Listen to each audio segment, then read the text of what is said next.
Everyone loves organised chaos. That's right. Now, talking of organised chaos, my machine says there's a problem with the stream, but apparently we are streaming on YouTube. So there we go. Right. Hey, folks, coming up in 5 minutes' time, Daily Chaos on Revolution Radio on youtube.com/Daily Chaos and at dailychaos.news. My special guest today, Ally Clarke, who is an expert in CBD oil and CBD in general. And so we're going to find out all about that, the ins and outs, the minefield of deciding what you need, if you need anything, and so on and so forth. There's a lot to cover. It's to demystify this topic a bit and to try and get hopefully some benefit. You know, I personally am using this stuff. So we're going to be talking a bit about CBD. That's the first hour. And then the second hour of the show coming up, Canada. Yeah, we've got our anonymous Mr. J popping back in to give us an update on what is going on in that sadly totalitarian state. So, hey folks, coming up in just a few minutes' time, Daily Chaos.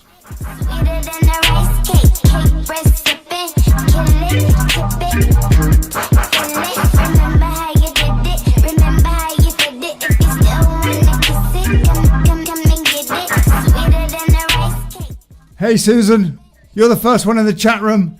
God bless you.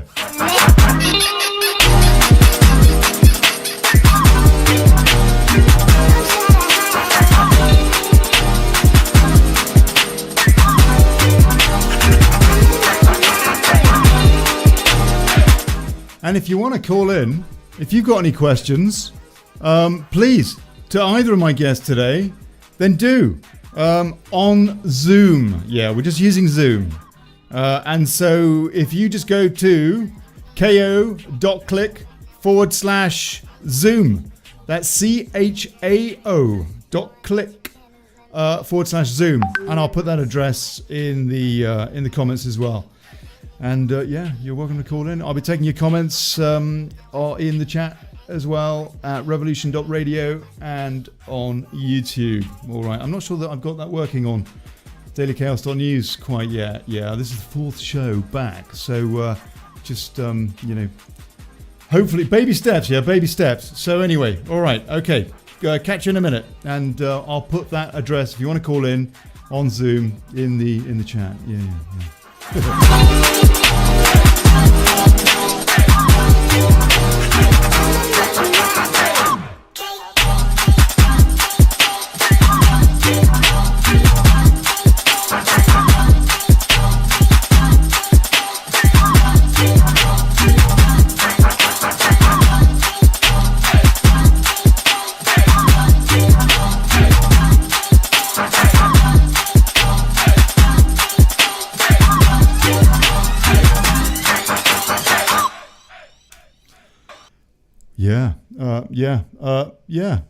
Let's have some music. Yeah. Oh, wrong one. Yeah, there we go.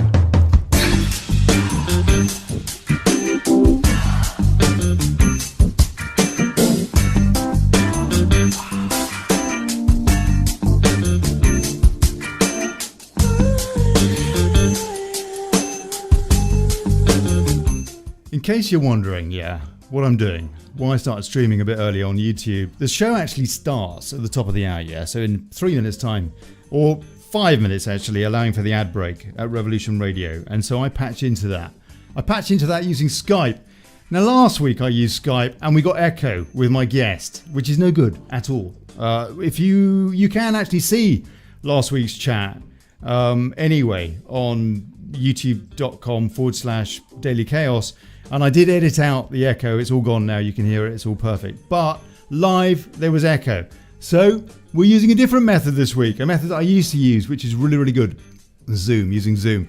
So anyway, yeah. I start streaming on YouTube a bit early so that I can basically get everything ready so that everything synchronizes. And so I'm now going to call into the studio to get this show on the road.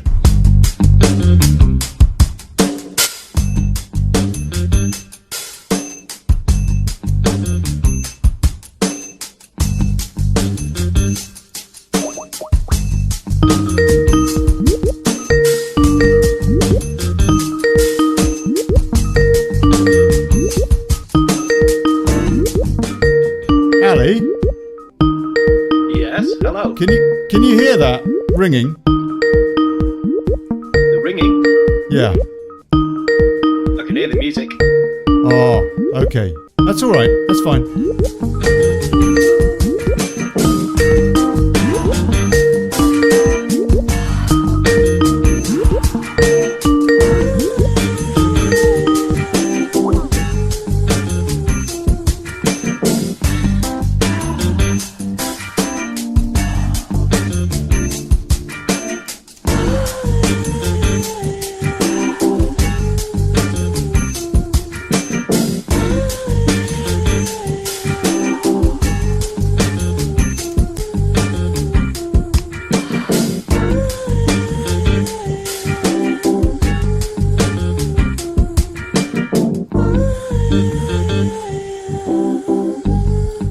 So yeah, no, it's not picking up. The studio isn't picking up. So I'm trying to sort that out. Yeah, we've got 2 minutes to get the show on the road. Yeah.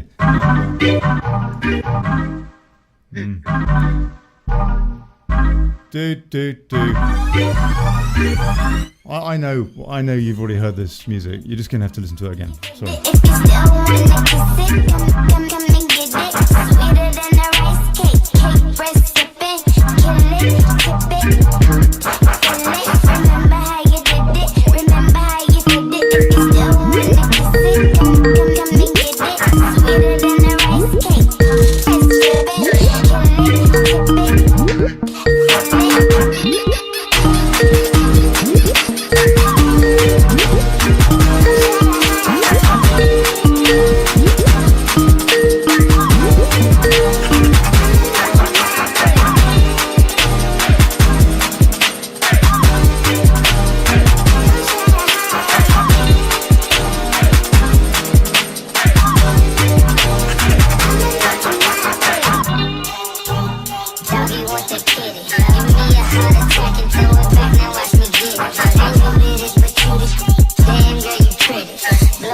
Your candles, let me make a couple wishes. Now watch me get it. And you now watch me get it. And you now watch me get it. And you now watch me get it. And you now watch me get it. And you now watch me get it. And you now watch me get it. It's not even my birthday. Yeah. Trying to get into the studio at Revolution Radio so that we can get the show on the air. Yeah. On the way.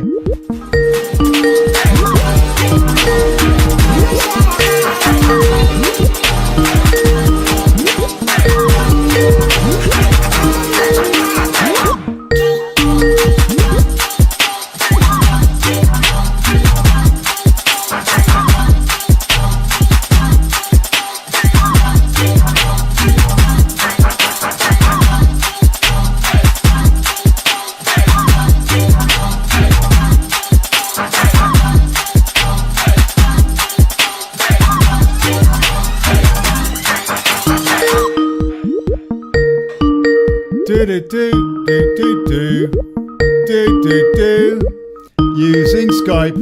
I don't know that you can hear that, but anyway, trying to call into the studio, yeah? Yeah. Oh dear, blimey. Let's have some more music.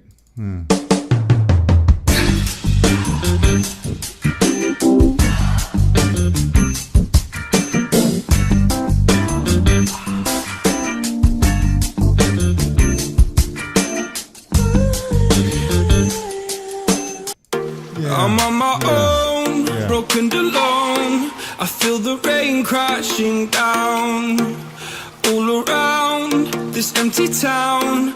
I'm searching for the lost and found, but you don't care, you're unaware. Keep moving like the scars aren't even there. It's in the air like a blazing flare. Just stare 'cause the flames will burn us. I thought you were the one for me. That's why I gave you everything. You know, we don't call this show Daily Chaos for nothing. I haven't had a problem calling into the studio before. There's always a first, tech problems wise. But anyway, getting to the bottom of that. Ally, can you hear me, sir? I can indeed, Ollie, yeah. Hi. God bless you, mate. Please let me know, people, whether or not you can hear Ally.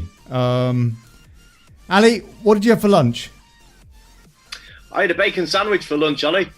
Bacon sarnie. Very healthy. Very, very healthy Yeah, indeed. Not very healthy, but yeah, nice. Please let me know that you can hear my special guest, Ally Clarke. You meant the world to me. My darling dear, you're never here. When I'm in pain, you hide and disappear.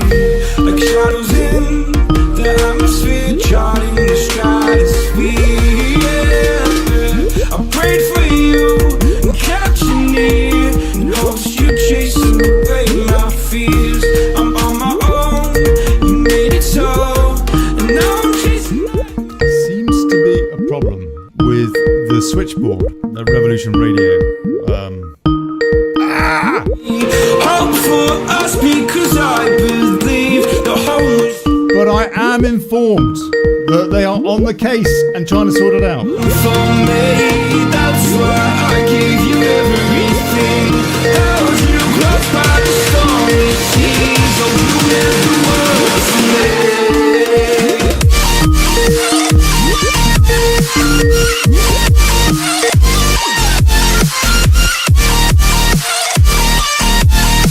Oh, you meant the world to me.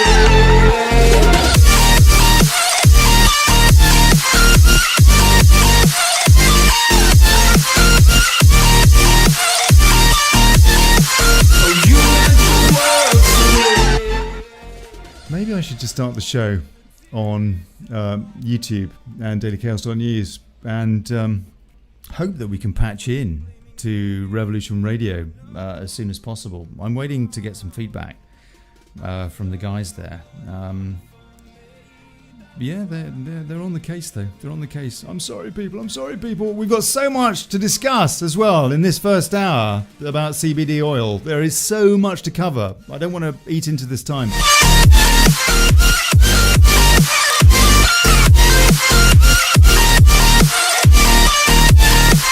Oh, you meant the world to me.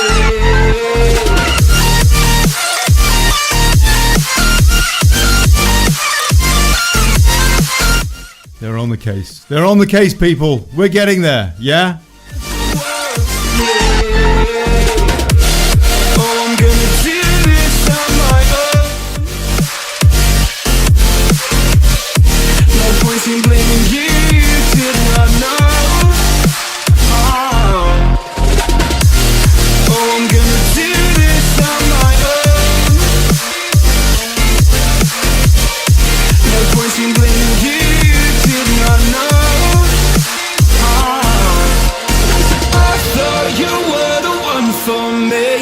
That's why I gave you everything. Held you close by the stormy seas. Oh, you meant the world to me. Okay. Getting some feedback from Revolution Radio, which says...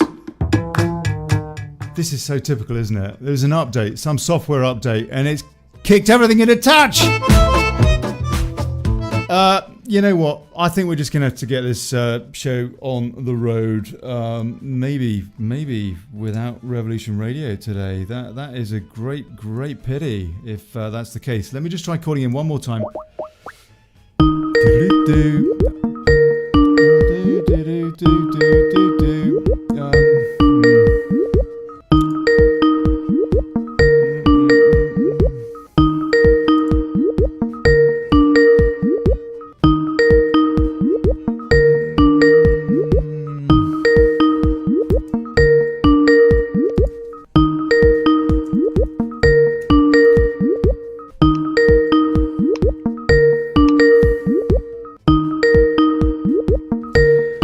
I don't think you guys can hear that. That's all right. I don't think you can hear the Skype. That's fine. They can hear us. That's the important thing. The studio needs to hear us.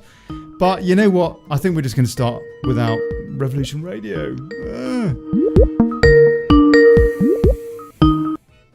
Yeah, gonna have to. Gonna have to. Right, where are we? This is it. Okay. Yeah. Oh, blimey. Yeah, there we go.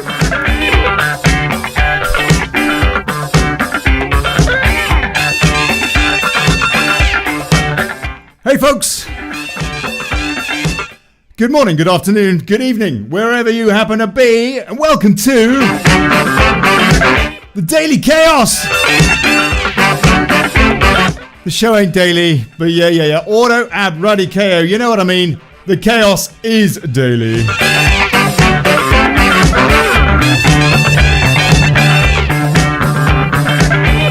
Split show today. Split show. In fact, it's multi-split by the sounds of it. We're not getting onto Revolution Radio at the moment. Going out on youtube.com/Daily Chaos and also at dailychaos.news/show. Slow show. Slow brain. Right. I'm Olly Connelly. Thanks for turning up. My special guests today are Ally Clarke talking about CBD oil. And Mr. J, our anonymous stringer from Canada, giving us the latest on that totalitarian state. Well done, Justin Trudeau! Just like his father. So yeah, pretty packed up. Look, let's get right into this because, my word, there is so much to cover, particularly this first hour with Ally Clarke. I'm just going to read you his unabridged bio that he sent me. I used to be a civil engineer. I had an awful accident and slipped 4 discs and trapped 2 nerves in my back. I tried CBD and it really helped me come off opiates. I decided to learn about why it helped and I came top of my class in my medical cannabis and CBD for animals diplomas. I run CBD and cannabinoid social groups with a combined following of circa 20,000 people. I help a lot of people with advice, usually to do with dosages and interactions. Now, I've seen Ally's interaction, the way he helps people online, and it's because of that I wanted to get him on the show, because he really is, he's very cool the way he deals with people. He's not constantly trying to push his product, for example. He really is very helpful. I am also the proud owner of Biomed CBD, a whole plant CBD manufacturing company based in Yorkshire in the UK. I spend 90% of my time helping others with their questions about CBD and cannabis. There's a lot of false information online, which is why I wanted to do this show, people. I aim to correct that by speaking to people and making sure that what they plan to take is safe, selecting a product stroke dosage that is most likely to help them, and warning them if any potential interactions with any prescription medications might exist.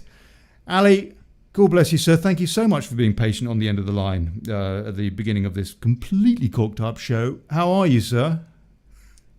Very well. Thank you very much for having me on, Ollie. It's a real privilege. Thanks. Oh, mate. Well, thank you. And I'll tell you what, isn't there a bit of a contradiction in terms between having a bacon butty for your lunch and clearly being very into health, i.e. knowing a lot about CBD products? Yeah, absolutely. I suppose it is a little bit, but everyone's got to treat themselves, haven't they? Yeah, no, quite right. You're absolutely right. All things in moderation, all that. Let me just pull you on the screen. Exactly. So, okay. First of all, tell us a little bit about, I obviously covered a wee bit of that there, but in your words, please, a little bit more how you got into this whole CBD scene. Well, what happened was I injured myself actually playing golf. I swung a golf club far too hard, and that's how I ended up with this severe injury to my back.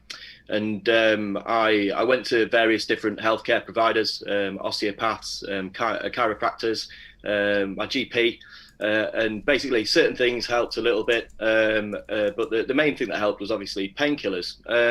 And he sent me away with enough codeine to kill an elephant, and I gradually made my way through those. But I noticed the side effects were so bad from taking those prescription drugs that that it was almost as bad as the pain that I had if I didn't take them. So it's almost a trade-off with opiates or other prescription drugs as to sort of what the benefits are to what the side effects are, and if you can handle those side effects for the benefits that you get, which is incredibly difficult for me. And that's when someone suggested that I try CBD oil. And at the time, it wasn't legal. I managed to find somebody who made it from hemp out there that he grew. And it really helped me. It helped me with the side effects from the opiates first that I noticed, and then when I increased the dose, I noticed that it actually started helping the pain. And I wasn't waking up in the morning. The first thing that I'd reach for was the bottle of codeine, you know. So in that sense, it really helped me. And then I started to lower and lower the codeine use, and I started really noticing that I didn't need as much of it. And then it was only when I'd done something silly, like I'd taken CBD and that was controlling my pain back down to a reasonable level. I'd forget that I was actually that injured, and I'd go and do something stupid, like help somebody lift something really heavy, and then I'd put my back out, and then I have a codeine then, and that was the only time. So I'd gone down from about 60 tablets to maybe 3 or 4 a month, and that was through the help of CBD, and I didn't have those side effects anymore. And that's when I thought, well, I was skeptical for a long time. I thought, this is nonsense, it's not going to help me, and then it did, and I thought, well, because this has helped me so much, I thought I'd learn more about it. So I mean, every day went and learning a little bit more and a little bit more, which is, you know, if something helps you to the extent that CBD had helped me, then I thought, well, you know, learn as much about it as you can, Dick. And now I'm in a fortunate enough position to be able to help other people, you know. Yeah, no, okay. So, I mean, clearly none of us want to be on opiates unless we, I don't know, want to have a good time or something. But basically, you don't want to be on opiates. This is seriously heavy drug usage. I understand that from personal condition as well, rheumatoid arthritis, and being prescribed methotrexate, which is a pretty nasty drug with side effects and what have you. And this is why I got into it. What is CBD, and why is it less dangerous than, for example, taking opiates? Well, CBD is actually a cannabinoid that's found in the hemp and the cannabis plant. The hemp is the most abundant cannabinoid that's found in the hemp plant. What is a treat me like I'm a puppy Labrador that doesn't know anything. Yeah. What is a cannabinoid? So a cannabinoid is a compound that's found both in the hemp and cannabis plant. It's also found in other plants as well. Mm-hmm. And okay, so isn't that the sort of thing that's going to get you stoned?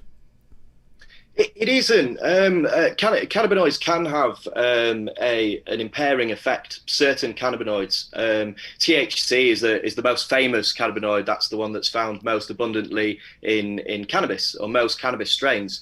So that's the famous the famous cannabinoid that gets you high, the famous cannabinoid that gives you the munchies. But it's also really good for pain relief. It's also been had anecdotal advice.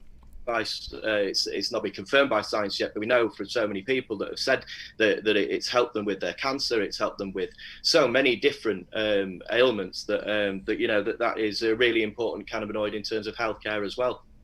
So let me get this right. You can separate the psychoactive element of a cannabis plant from the healing quotient? Not so much. No, you can't distinguish between sort of THC that's going to get you high and THC that's going to help with certain medical conditions such as pain.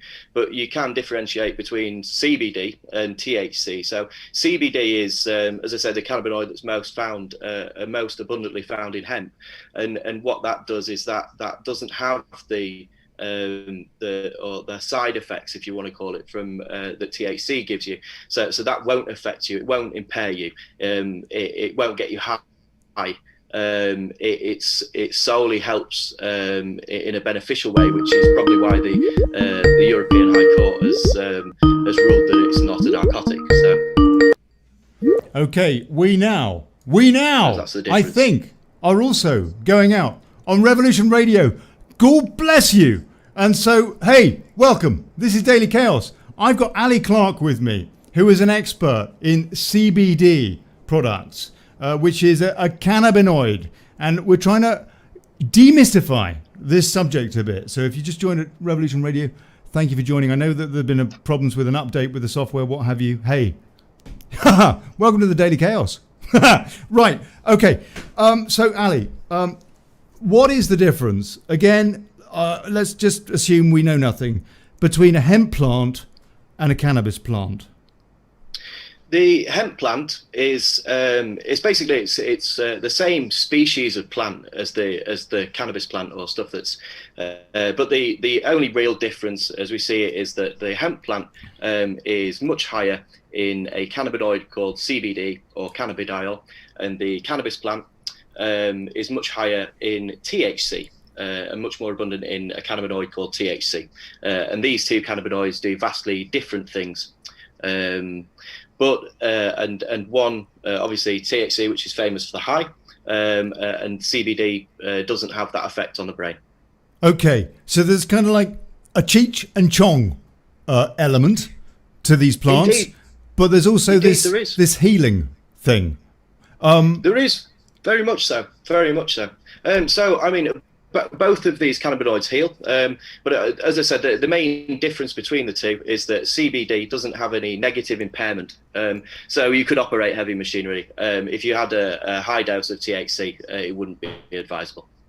Okay, I want to give people a bit of background on my personal experience with this as well, because I imagine a lot of people have got similar and what have you, and we can compare notes a bit. I was diagnosed with rheumatoid arthritis about 20 plus years ago, and at first it was really horrid. I mean, it was very, very painful, really, really nasty.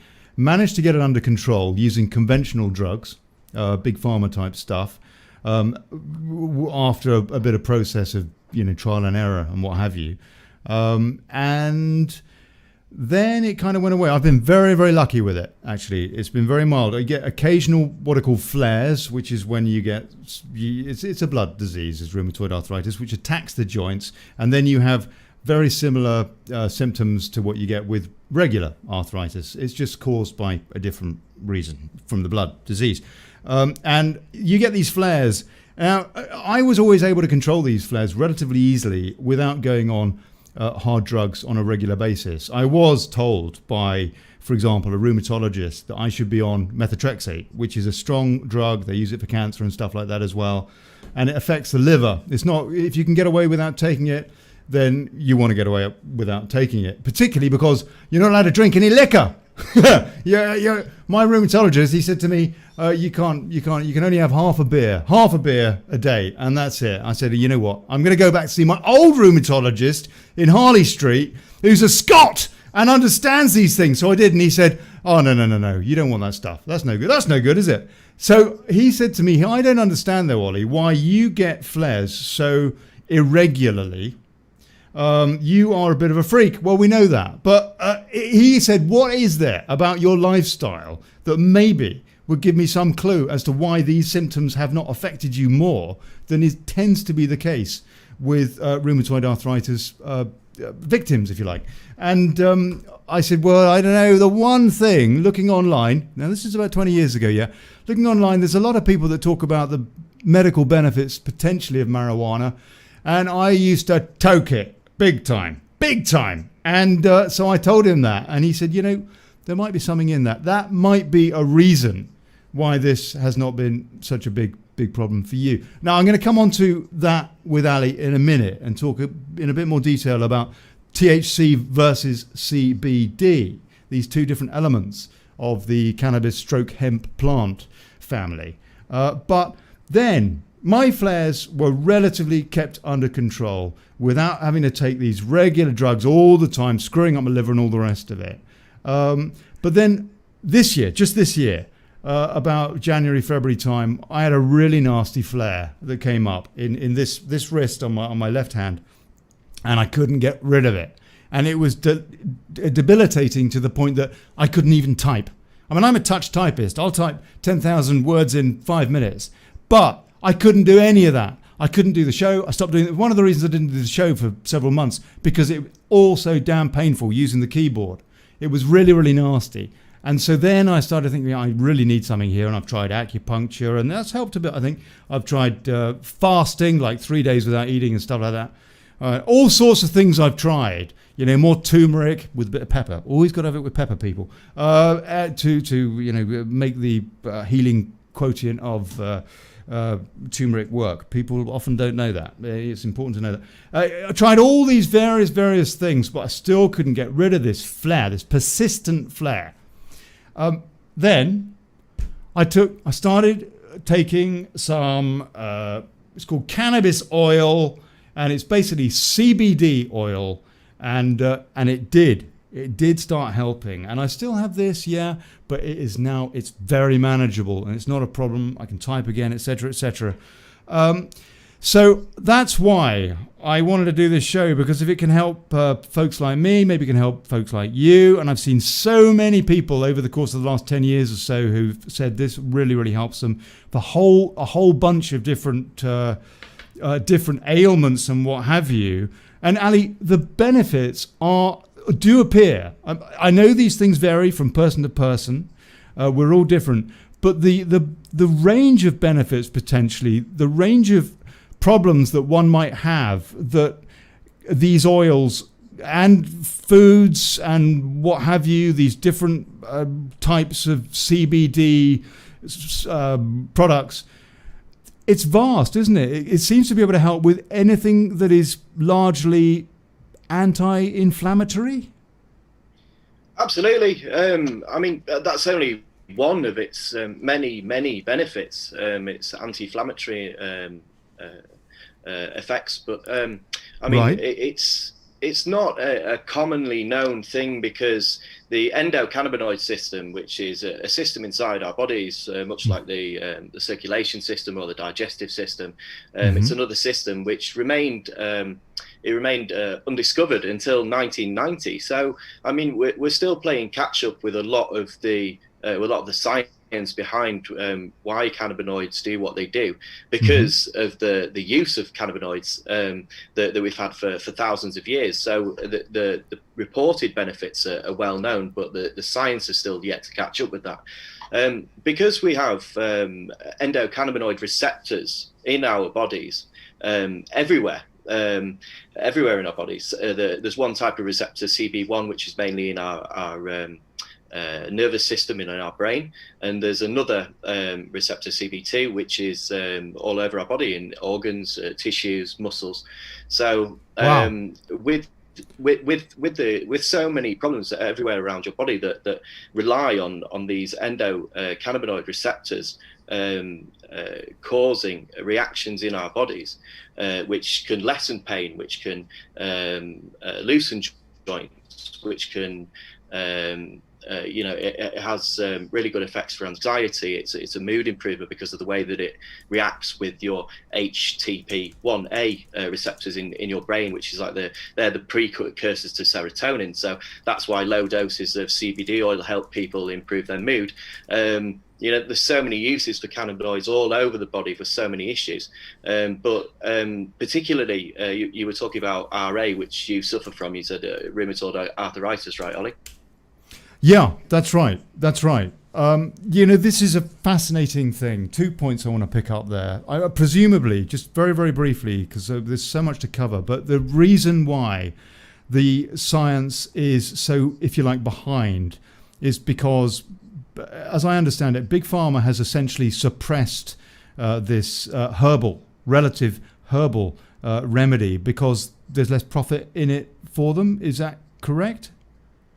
Well, there's no profit in supplements or medicines that you can grow yourself at home. You know, if people could grow paracetamol and ibuprofen, then they wouldn't be going to big pharma and to the chemist to go and buy millions and millions of pounds worth of it every year. Okay, and maybe less easy to patent as well if it's coming out of an heirloom seed. I don't know if that's quite the case these days. Very, very much so. It's difficult because you can only patent medical products. So there is two medical cannabis products that contain CBD that are available on prescription at the moment. But aside from those two, there aren't any more currently because they haven't been developed and patented by pharmaceutical companies. Okay, so what you say you can grow it yourself or what have you. As I understand it, that's very much the reason why hemp has been suppressed, for example, which is crazy given the uses for it. I think Henry Ford used to make Ford motor cars out of hemp and run those cars on hemp fuel. Yeah, and now that was 100 years ago. And you can make clothes out of it, you can insulation out of hemp and all the rest of it. And then there's this CBD element which can be used for treating things and what have you. I want to just pick up on one thing that I think is very, very few people would have heard of before, which is that we have these cannabinoid receptors. So we take this stuff. If we didn't have these receptors, what would it just go flush out of our system or what have you? But we actually have these receptors specifically for cannabinoids. Well, we make our own cannabinoids, Ollie. So we make an anandamide and we make 2-AG that actually react with our endocannabinoid receptors inside our body. And what they do is they provoke certain reactions. So the science tells us that when we look at pain, for instance, we can see that when there is pain and inflammation, in the area of that pain and inflammation, there is an increased number of endocannabinoid receptors. So that so we know that has something to do with lowering the pain that we feel. Because we can see when we are in pain that there's more endocannabinoid receptors around that area of pain. And our body, with our endocannabinoids, feeds those receptors and that lessens the pain that we feel. With an addition of cannabinoids that we take either through CBD oil, which 11 million people do in the UK, I might add. Really? 11 million people? 11 million people have taken CBD in the UK. It's an incredible amount of people, and it's why the benefits are so wide ranging and so widely reported. Because that sounds like a stat. I have to pull you up on this. That is hard to qualify. It is, yeah. I can't remember where I've read that, Ollie. I'll have to look it up. But yeah, it is. All right, okay. I mean, there's no question that this is an exciting science. So your body does something with this stuff. What shapes, what forms and shapes does it come in? Because it's not. When you talk about oil, what they do is they take this CBD element and they add it to oil, and the oil is the vehicle. So is that right?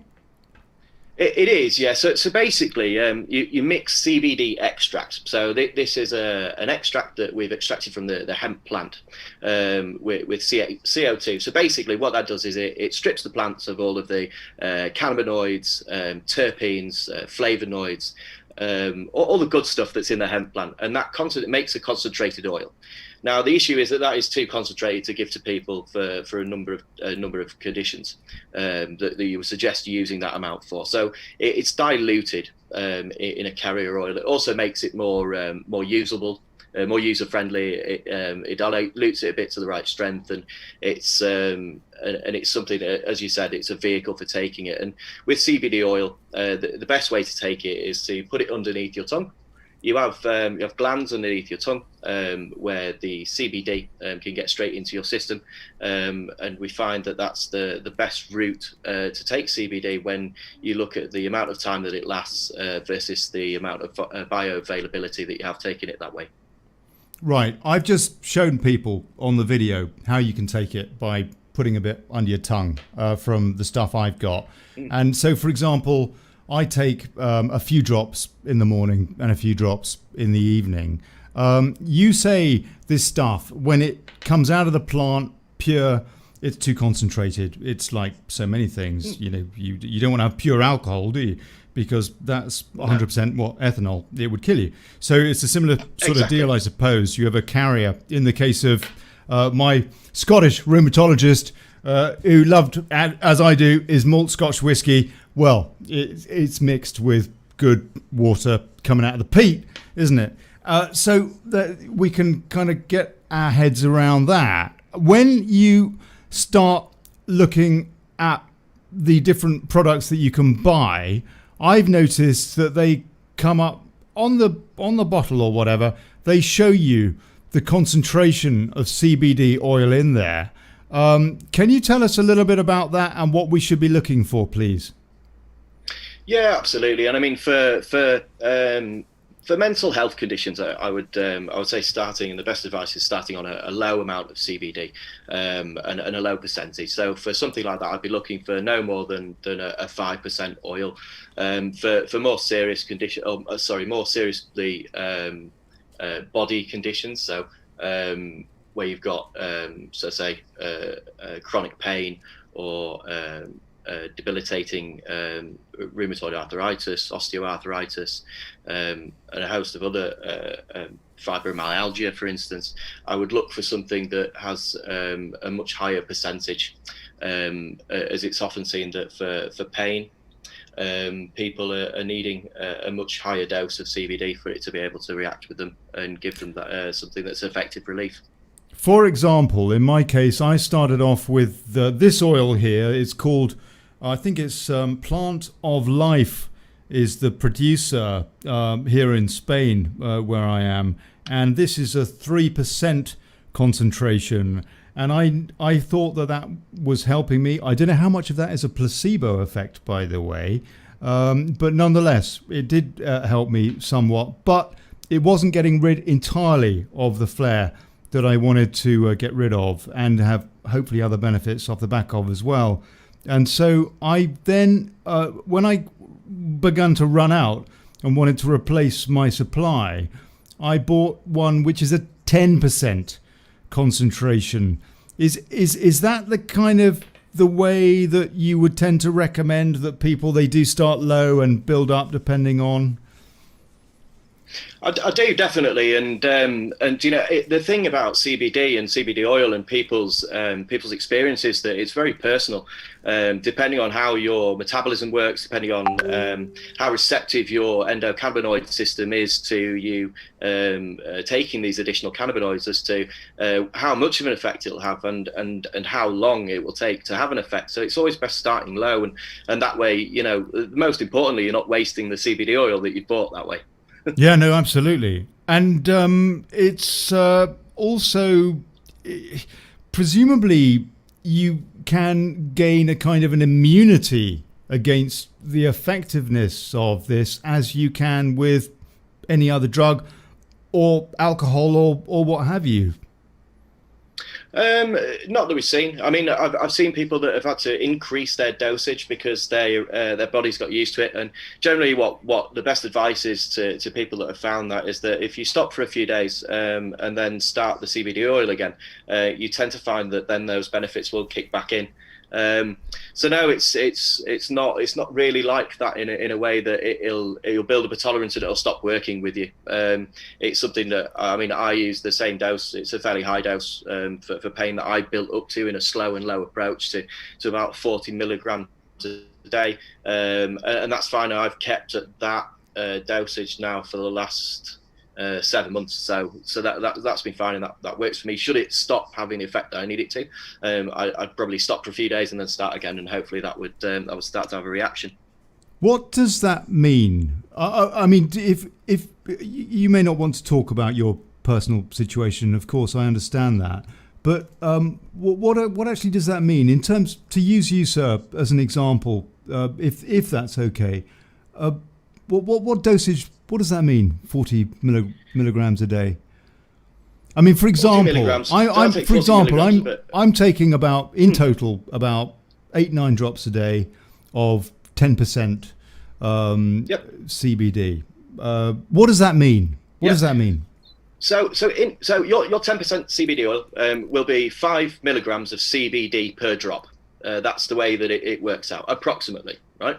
So with your 5, if you take 9 or 10, that would be taking 9 times 5 or 10 times 5 milligrams of CBD. So that would be 45 to 50 milligrams of CBD a day that you find is most helpful for you, which is a similar amount to what I take, actually. Okay. Oh, really? You take a similar amount? I have heard, for example, one person working in the industry say to me, you should be looking at more like 30% concentration. That to me, that sounded very high, particularly considering I don't see what there's. It is, and the only reason that I would do that for you would be for value. So, I mean, starting off on a 5 or 10% for pain, and then looking at how many drops you take a day. If you've increased steadily up to taking 10 drops, 15 drops, 20 drops a day, then you're going to be much better off looking at something that's so say for instance the 30% one, that's 3 times as strong as the 10%. So if you were taking say 15 drops a day of the oil that you've got, for the same effect or the same dosage of CBD, you would only need to take 5 drops of a 3,000 milligram. So, and say that the 3,000 milligram is not 3 times the price of the 1,000 milligram, then you might be better value looking at something that's stronger, that lasts longer. But I would only go up in strength if you're taking so many drops that it becomes inconvenient. That's very interesting. And actually, you know what? It's pure maths, isn't it? It's pure maths. Absolutely. It's just that I'm not very good at maths, but yeah, okay. It is suck it and see. One of the other things that confuses me, I guess confuses a lot of people that are looking at this maybe for the first time. I understand that you can obtain CBD products, whether it's oil or something to eat, chew or whatever, with or without THC. What's the difference? Not very much, to be honest with you. I mean, the difference is the way that the way that it's described is either broad spectrum or full spectrum or isolate. These are the 3 types of CBD product that you can find. CBD isolate is just isolate on its own. It usually comes in a powder form or mixed into a carrier liquid, which is CBD. It's just CBD on its own, that one isolated cannabinoid. With broad spectrum oil. With broad spectrum oil, it's a broad spectrum of cannabinoids that has almost all cannabinoids apart from it has the trace of THC, the trace of THC that's found in hemp removed from that oil. And full spectrum oil is the full range of cannabinoids, terpenes. So what we tend to find and what pioneers of cannabis in the US and Dr. Ethan Russo, for instance, has found that there's an entourage effect. So the more cannabinoids that your oil contains, the more likely it is to have a fuller effect or a beneficial effect. So that's why it's often people often find that looking at full spectrum oils are much better. Full spectrum, broad spectrum oils are certainly much better than isolate oils made on their own because of this entourage effect. So that's something that I'd certainly look for when buying CBD oil, is look for something with a range of cannabinoids that has a lab test, so that you can see that what you're buying is a quality product. But is it not the case that the isolated, purely the CBD element mixed with oil as the carrier, is legal pretty much everywhere now, whereas the entourage, with all of the other cannabinoids, including, for example, THC, that is harder to get, isn't it? It's currently legal under certain restrictions in the UK. So at the moment, there's a limit on the amount of THC that even full spectrum products can contain, which presently at the moment by UK law is 1 milligram per pack. But so that's the better CBD oils you will generally find, especially for pain, will contain some THC, because that is the cannabinoid that's most associated with pain relief. And as Dr. Ethan Russo said, the US doctor, that all of these cannabinoids work together to help. With the legal situation at the moment in the UK, as long as a CBD oil at the moment has a validated novel food application, then it can be sold, whether that's full spectrum, broad spectrum, or isolate. At the moment, that doesn't matter. It's all about this novel food registration that's coming in the UK. That's very, very interesting indeed. Of course, this is changing, pretty much week by week around the world. The whole medical marijuana stroke oil. Why should people look at this as opposed to looking at medical marijuana? As I understand it, that is weed, smoking weed. No, why should people look at this or that? Not so much smoking, but I mean not so much smoking, but medical cannabis in the UK. So that's something that's been available since 2018. That's something that is not available on the NHS. Certain cannabis products are, pharmaceutical products are, but medical cannabis in the UK is only from licensed private clinics, which people are required to pay for. So it actually makes it quite an expensive undertaking if you need cannabis, because there's certain conditions that respond best to cannabis that we've seen. Several conditions, especially autoimmune issues like rheumatoid arthritis, like fibromyalgia, that we can't seem to cure with conventional drugs, because the thinking now more and more is that this is an endocannabinoid deficiency that's the root cause to these autoimmune diseases. So as we learn more and more about medical cannabis and how it can help, the more available hopefully it will become. But yes, it is available in the UK through private prescription. I suppose, actually, just to backtrack slightly, you don't have to smoke weed, do you? It's just another herb. No, you like can vape it, you can oregano. eat it, there's many uses, many ways. Yeah. Put it in with your salad or whatever. Okay, it's not just oil, is it? You can get a whole range of different products that contain cannabinoids, no? Absolutely. I mean, a lot of people have found that CBD balms have really helped people with muscle aches, especially now we're looking at more sort of CBG as a muscle relaxant as well, which is another cannabinoid, one of the 120 plus cannabinoids that are in the hemp and cannabinoid plant species. CBG. CBG. Yes, it's CBG, yeah. So cannabigerol. So that's something that we're looking at more and more. That's having more research behind it, and lots of people are finding that this cannabinoid is helping for certain issues that they're experiencing. I mean, obviously, as I said before, there's a lot more research to do on the cannabis plant cannabinoids and how they can potentially help people. So it's not just about CBD, it's not just about THC, it's not just about CBG, but obviously there's the full range of cannabinoids that still need to be looked at and how they can help people with their issues. My word, it's so fascinating. But one of the things that strikes me is how, I touched on it before. I mean, it seems like big pharma, governments have just held back into looking at the potential health benefits and what I'm seeing personally as some health benefits. Clearly, you are, Ally, as well, and a lot of other people. Do you think now that clearly there is some progress, but is this sort of token progress, or are there genuine good studies? I'll give you an example of my distrust of big pharma. The Lancet, one of the biggest medical journals out there, they put out that study about hydroxychloroquine, for example, about 10 months ago or something like that, which was completely, slating the use of hydroxychloroquine. Off the back of Trump or a few folks saying this stuff is potentially marvelous. to sort out these kind of, this flu type coronavirus, COVID-19, whatever the hell it is.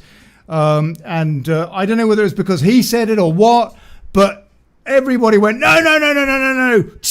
Plus, it was out of patent. And so Big Pharma couldn't make money out of it, or nothing like as much money out of it as they can with these vaccines. And the Lancet put out this paper completely slating it with a study that they then had to retract because it turned out that the paper was utter rubbish. It was garbage. The Lancet completely shredded their credibility with that. But this is the kind of reason why I find it so difficult to trust Big Pharma, frankly, about anything much at all now.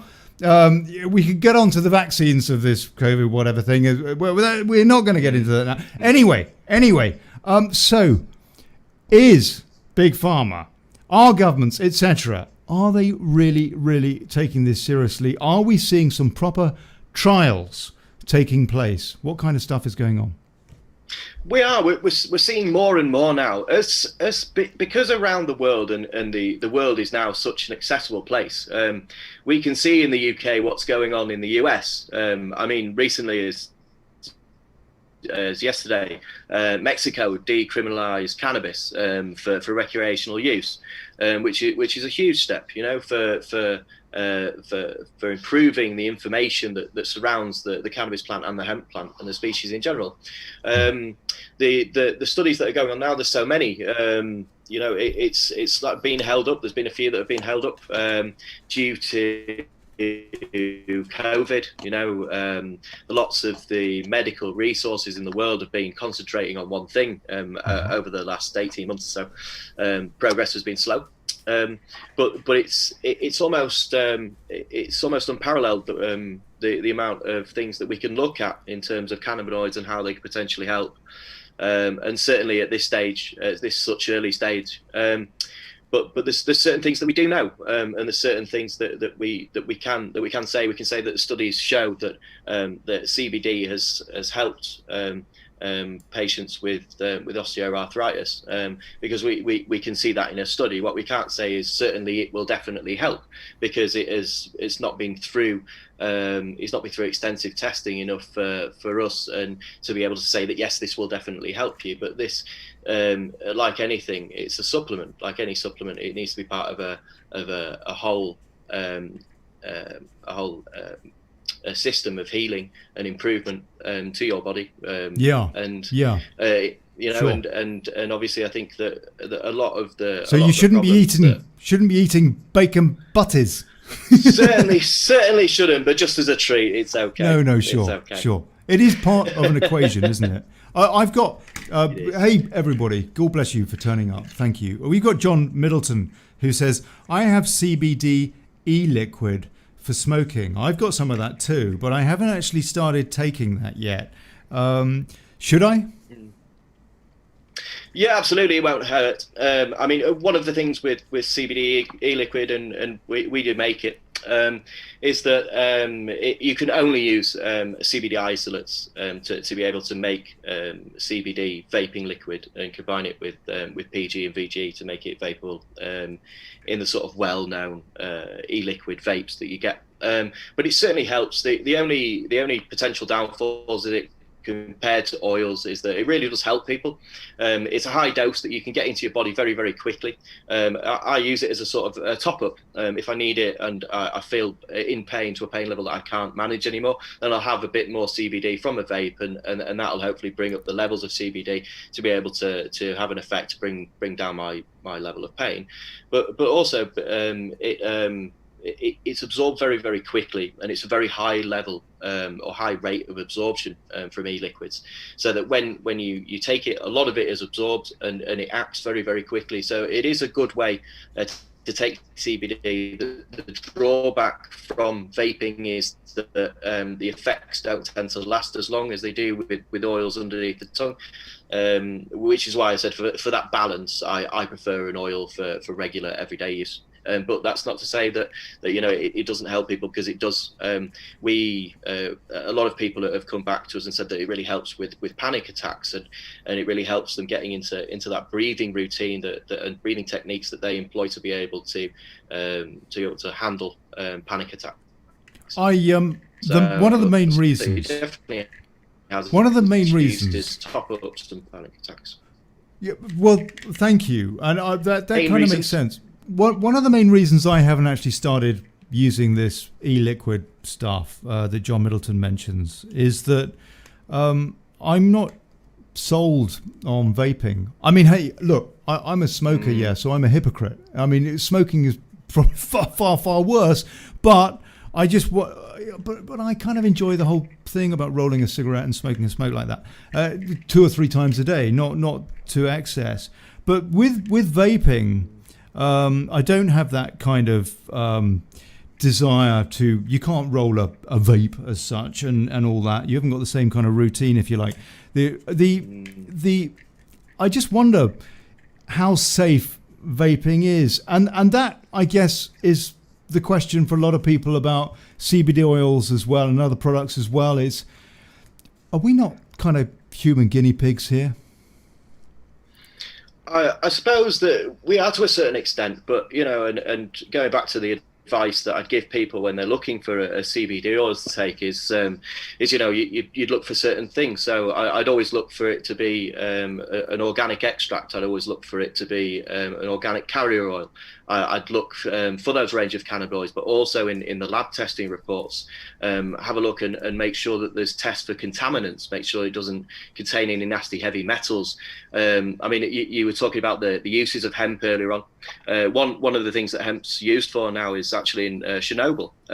So they plant hemp, and the hemp plant actually absorbs some of the contaminants that are in the soil. Now, obviously, you wouldn't want to purchase CBD oil that was made from hemp that had been planted in contaminated soil. So looking for these lab tests, looking for the reports on contaminants, very, very important things to do to make sure that what you're putting in your body is the healthiest thing that you can do for you, and not containing any of these horrible things that could lead to potential health problems.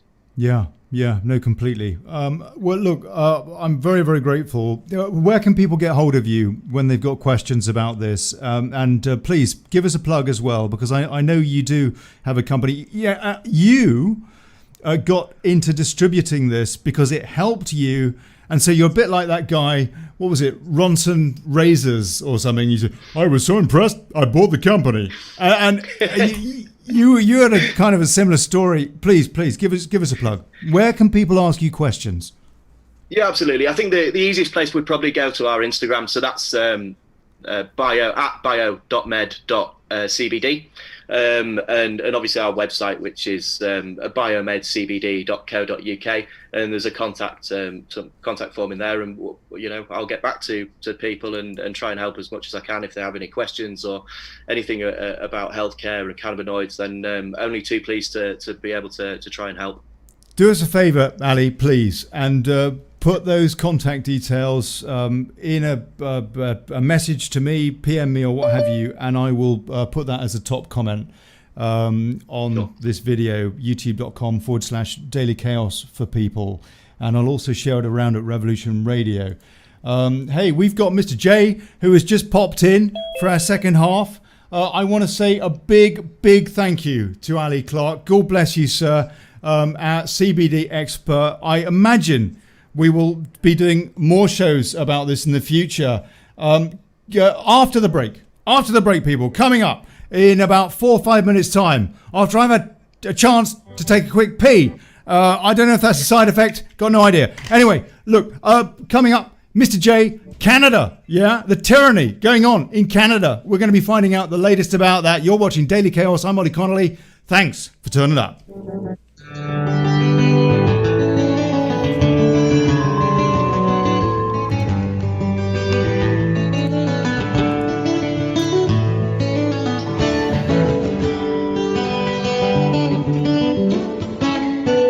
Listen to Revolution Radio at freedomslips.com. We'll be right back after this message.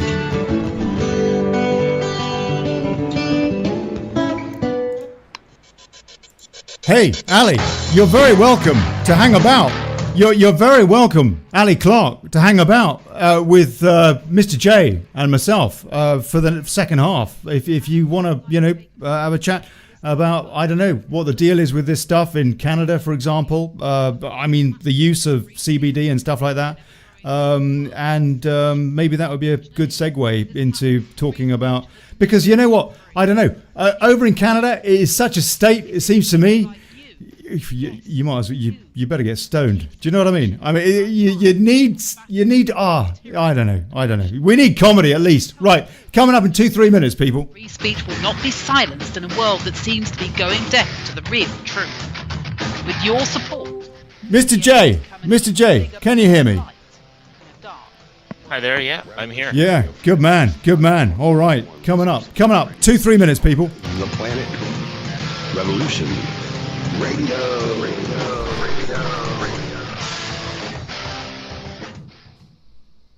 What the heck is the truth, Jihad? Hey, I'm Kevin Barrett, host of Truth Jihad Radio. Federal prosecutors, Department of Homeland Security agents, and curious passersby often ask me, just what is this truth jihad thing anyway? Well, everybody knows what truth is, but jihad is a misunderstood term. Jihad means effort or struggle.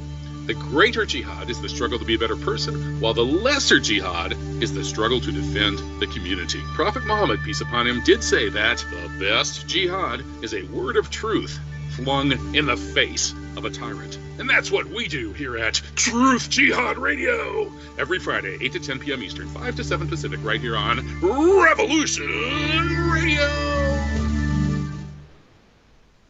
Hey everyone, it's Barbara Jean Lindsay, the Cosmic Oracle. If you have questions about your past lives or future plans, need answers from the cosmos about your love life or career, or just want to keep your finger on the pulse of the planet, check out my show, The Cosmic Oracle, here on Revolution Radio at freedomslips.com. Hey guys, Scorpio here. Join me every Saturday at 2 p.m. here on Studio A for the Scorpio Conspiracy Show, where we discuss the hidden agendas that impact our lives and uncover the secret societies and the shadowy elite who construct the reality that we are supposed to believe.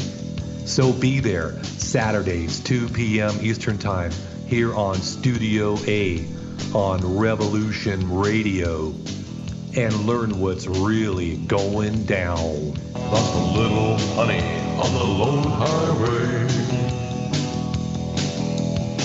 left me for another on the lone highway. They killed Dirty Dog McGee on the lone highway.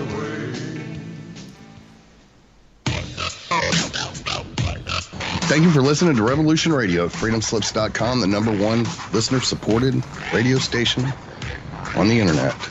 Please help support this station so this battle can continue forward. Revolution Radio!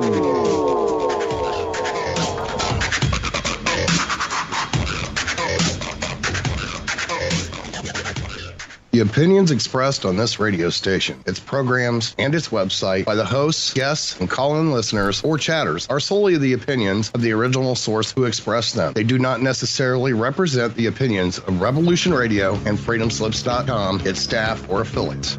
Who can blame them? Do you know what I mean? freedomslips.com, 100% listener-supported radio, and now we return you to your host.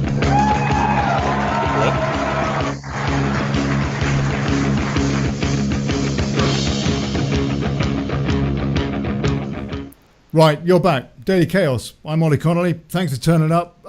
My second special guest today is our Canadian stringer, the anonymous Mr. J. God bless you. Mr. J, can you hear us? Yeah, I can hear you guys. That's great. Fantastic. I just had a fascinating chat with Ally Clarke, who has got into the CBD scene. Have you had any experience with CBD oil, that kind of stuff? Not particularly. I mean, I know of some uses that people have for it. Like, for example, treating the word's not coming to me, but when you have seizures. Yeah. What, like epilepsy, that sort of stuff? Yeah, exactly. It's been very effective, I've heard, to treat epilepsy. Huh. It's amazing. We sound like an infomercial here. This is not an infomercial, yeah.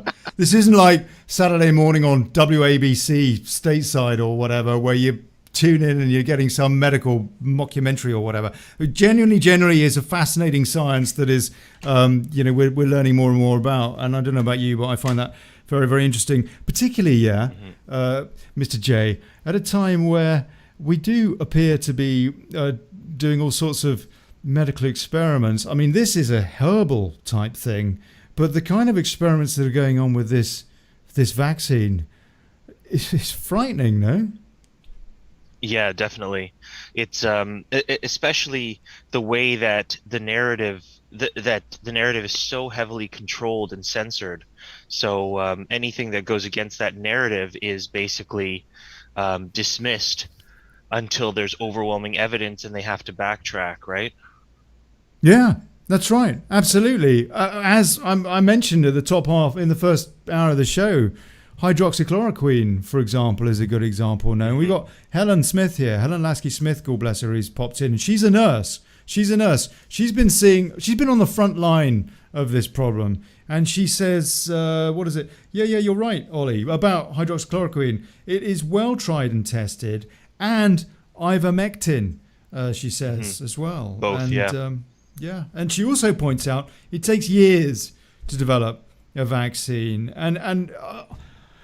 Okay. Well, this is not a show that is going to harp on about that because, I mean, hopefully people are aware that there are some serious concerns. For example, the number of people that apparently are dying right now in this, sort of whatever dangerous flu crisis, whatever it is worse for those who have taken the vaccine than for those who haven't taken the vaccine at all.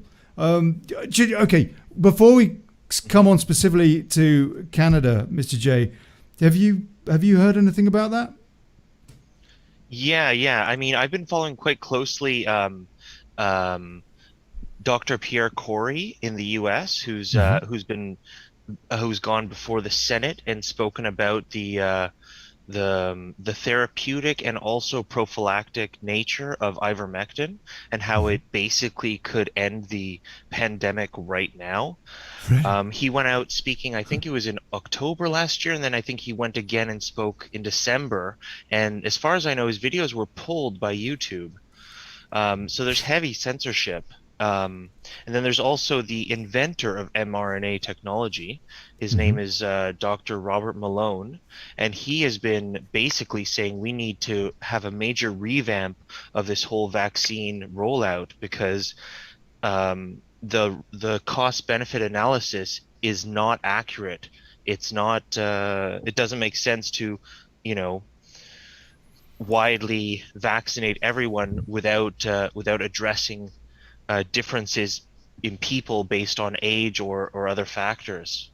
As I understand it, let's just take the UK as an example, and if you can chip in with any other stats that you know of. I know that the government in the UK, their own stats tell us, as of 3 weeks ago, that there were 1,295 deaths of people from this nasty flu, whatever it is, that had taken the vaccine, and there were 922,000 cases of side effects, adverse reactions is how they put it on the government. Now, I don't tell me if I'm wrong. Anybody come in the comments, whatever, give us a shout.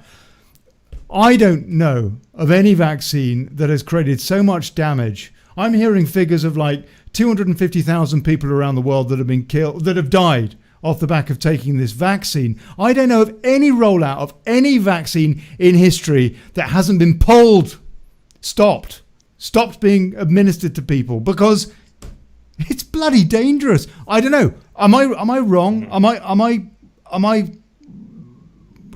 a conspiracy theorist, Mr. J?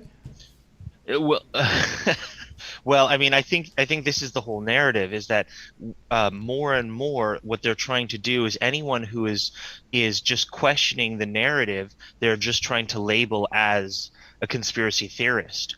I don't know if you remember way back at the beginning of the pandemic, there were major questions around where the origins of the virus, and that the virus mysteriously started in Wuhan, where they have a level 4 biolab. As my understanding is the only level 4 biolab in China.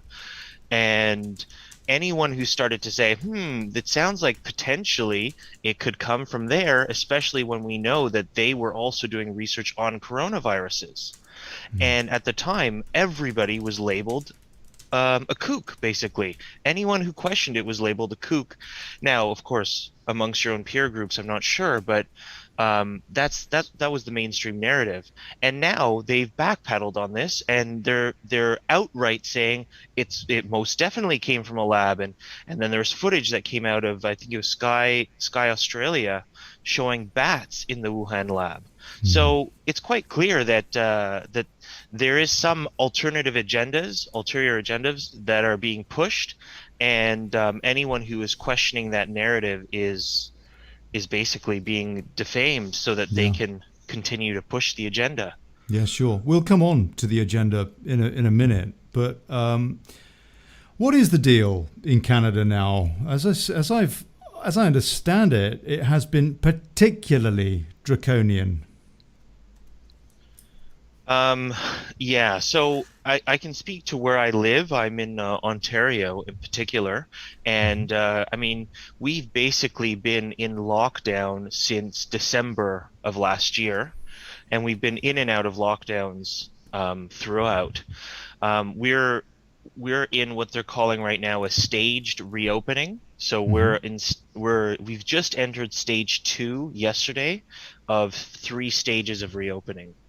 I can't remember all the details. Well, yeah. So basically, when we were in lockdown, you were not allowed to buy any non-essential items. You're not allowed to go into stores unless they sell food. So any store that sells anything that does not sell any food items, you cannot enter. So it was only curbside pickup is what they were calling it. Really? And yeah, and so that means fitness facilities, barber shops, any type of any other type of service is all closed as well. And I mean, the reality is what happens, it just pushes it all underground. I mean, people just keep doing it. It's not like people stop getting haircuts. They just now call their barber up and go to their barber's home. So, it doesn't solve anything. It does slow down people's businesses considerably, though. No, you I know, are an entrepreneur, have a business. Yes. How has this whole situation affected you? Yeah, well, I mean, as I was describing, we cannot operate. We can't have customers in the store at all. And everything has to be ordered in advance and then prepared and then brought out to the customer. And it's really, really harmful to basically any small business, because we don't have the resources to set up lots of social distancing mechanisms in order to be able to continue to compete, right? Like, my understanding is the majority of people just buy things on Amazon. I mean, why would you not, right? That's right. That way you don't even have to go to the store to get it. This is a great way to build a gulf between rich and poor, or people that are right up there with these enormous, great big companies, if you like, at the top of the pyramid, buying up the smaller companies or whatever. The Jeff Bezos is basically of this world, and then folks like you that have got smaller businesses, but businesses that employ a lot of people, and all those businesses put together, by the way, employ a hell of a lot more people than does Amazon or what have you. And none of all of these people having problems, etc., etc., etc. Presumably, the small businesses, for example, that are walk-in businesses, which is the vast majority of businesses, mama papa type stores, what have you, they're just losing customers. Are just not going in, or fewer are going in. Yeah, again, this is the thing, right? Like, if even some of these big box stores are struggling to compete with Amazon, what do you think the little guys are doing? I mean, and there's no question that, like, I'm not sure if you guys have one of the big stores in North America for electronics is Best Buy, Hmm. and Best Buy has been struggling already because of online competition, and then and they're a big box store, they've got deep pockets. If they're having trouble competing, how do you expect all of the smaller guys to compete? Yeah, And then you tell them you can't go into the store and browse. yeah, So it's yeah. it's In the just brutal. UK, for example, I think I read a story earlier. I think it's Gap, which is, I know, in the US at least. I guess they're in Canada too now, Koichi. Huge company, Gap now. But Yeah, that's a big. store-based company traditionally. I'm sure they've got an online presence now as well, but they are traditionally a store-based. And people very often, when they want to buy clothes, they want to try them on. They want to Of see what course. they look like. And closing all of their stores in the UK, something like 80,000 jobs at risk. And Yeah. it does make you wonder. I mean, what is going on here? They are ruining the economy for the sake of a trace death rate. Yeah. Is this a pandemic? Do you think this is a pandemic? No, I don't think so at all. I mean, like, if you look at what was happening in India, it's quite clear that there potentially could be great risk. But again, there are real treatments that we can use right now that don't require this experimental vaccine that can be rolled out immediately, and it's just being suppressed. Like, I don't know if you've heard, but there's the one of the Indian bar associations is actually suing the chief scientist of the WHO, or chief medical officer of the WHO, Really? basically for misinformation around ivermectin. And if they win, then she potentially will go to life in jail, or even not suicide. She'll be put to death.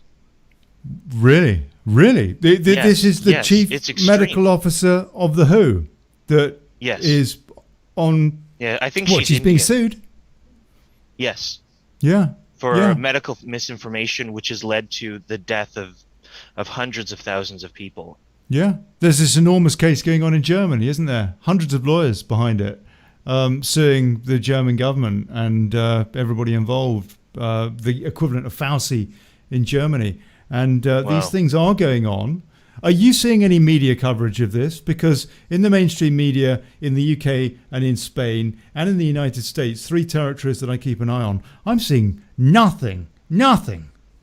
Yeah, yeah. It's basically being suppressed as far as I can see here.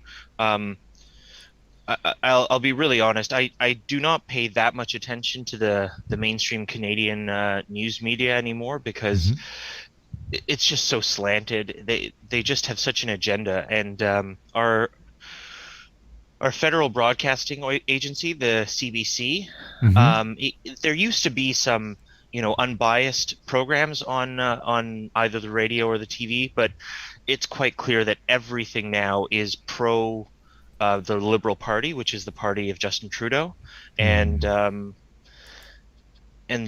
that's basically where things stand. It's It's very, very quite concerning. unfortunate. Yeah, absolutely crazy. In the UK, there seem to be different different thoughts going on what is going to happen in the States. We saw that Florida and Texas, they didn't lock down in the way that the Democrat-run states did, for example. And by the way, their death rate was no higher, no spike there. But because of them resisting, there seems to be a push in the States to get out of this lockdown scenario, if you like, go to level 3 that you were talking about. In the UK, the government there seems to be their line. The British Prime Minister Boris Johnson, for example, he keeps saying, we're coming out this time, we're coming out this time. As soon as you get up to the deadline, actually, there's a problem.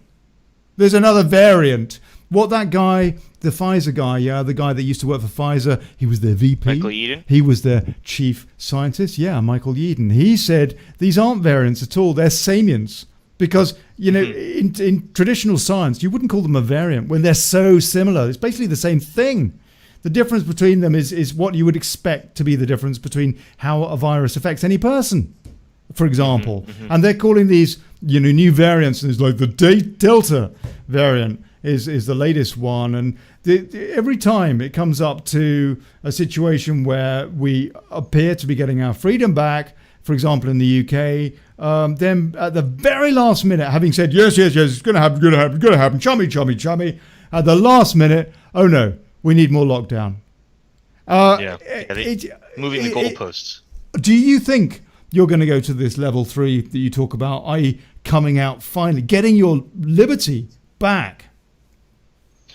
Yes, I think they are going to do it, and I think I was really thinking that this would potentially be it, but based on this renewed fear mongering, I think they will lock us down again. I think that's probably what they're planning, is let people out during the summer, so people can at least feel like, oh wow, we got something, and then bring everyone back into lockdown for the winter. I have a feeling that's what they're going to do. In case you're wondering, people, Mr. J is anonymous for various reasons, probably because he doesn't want to get locked up by Justin Trudeau's, frankly, totalitarian state.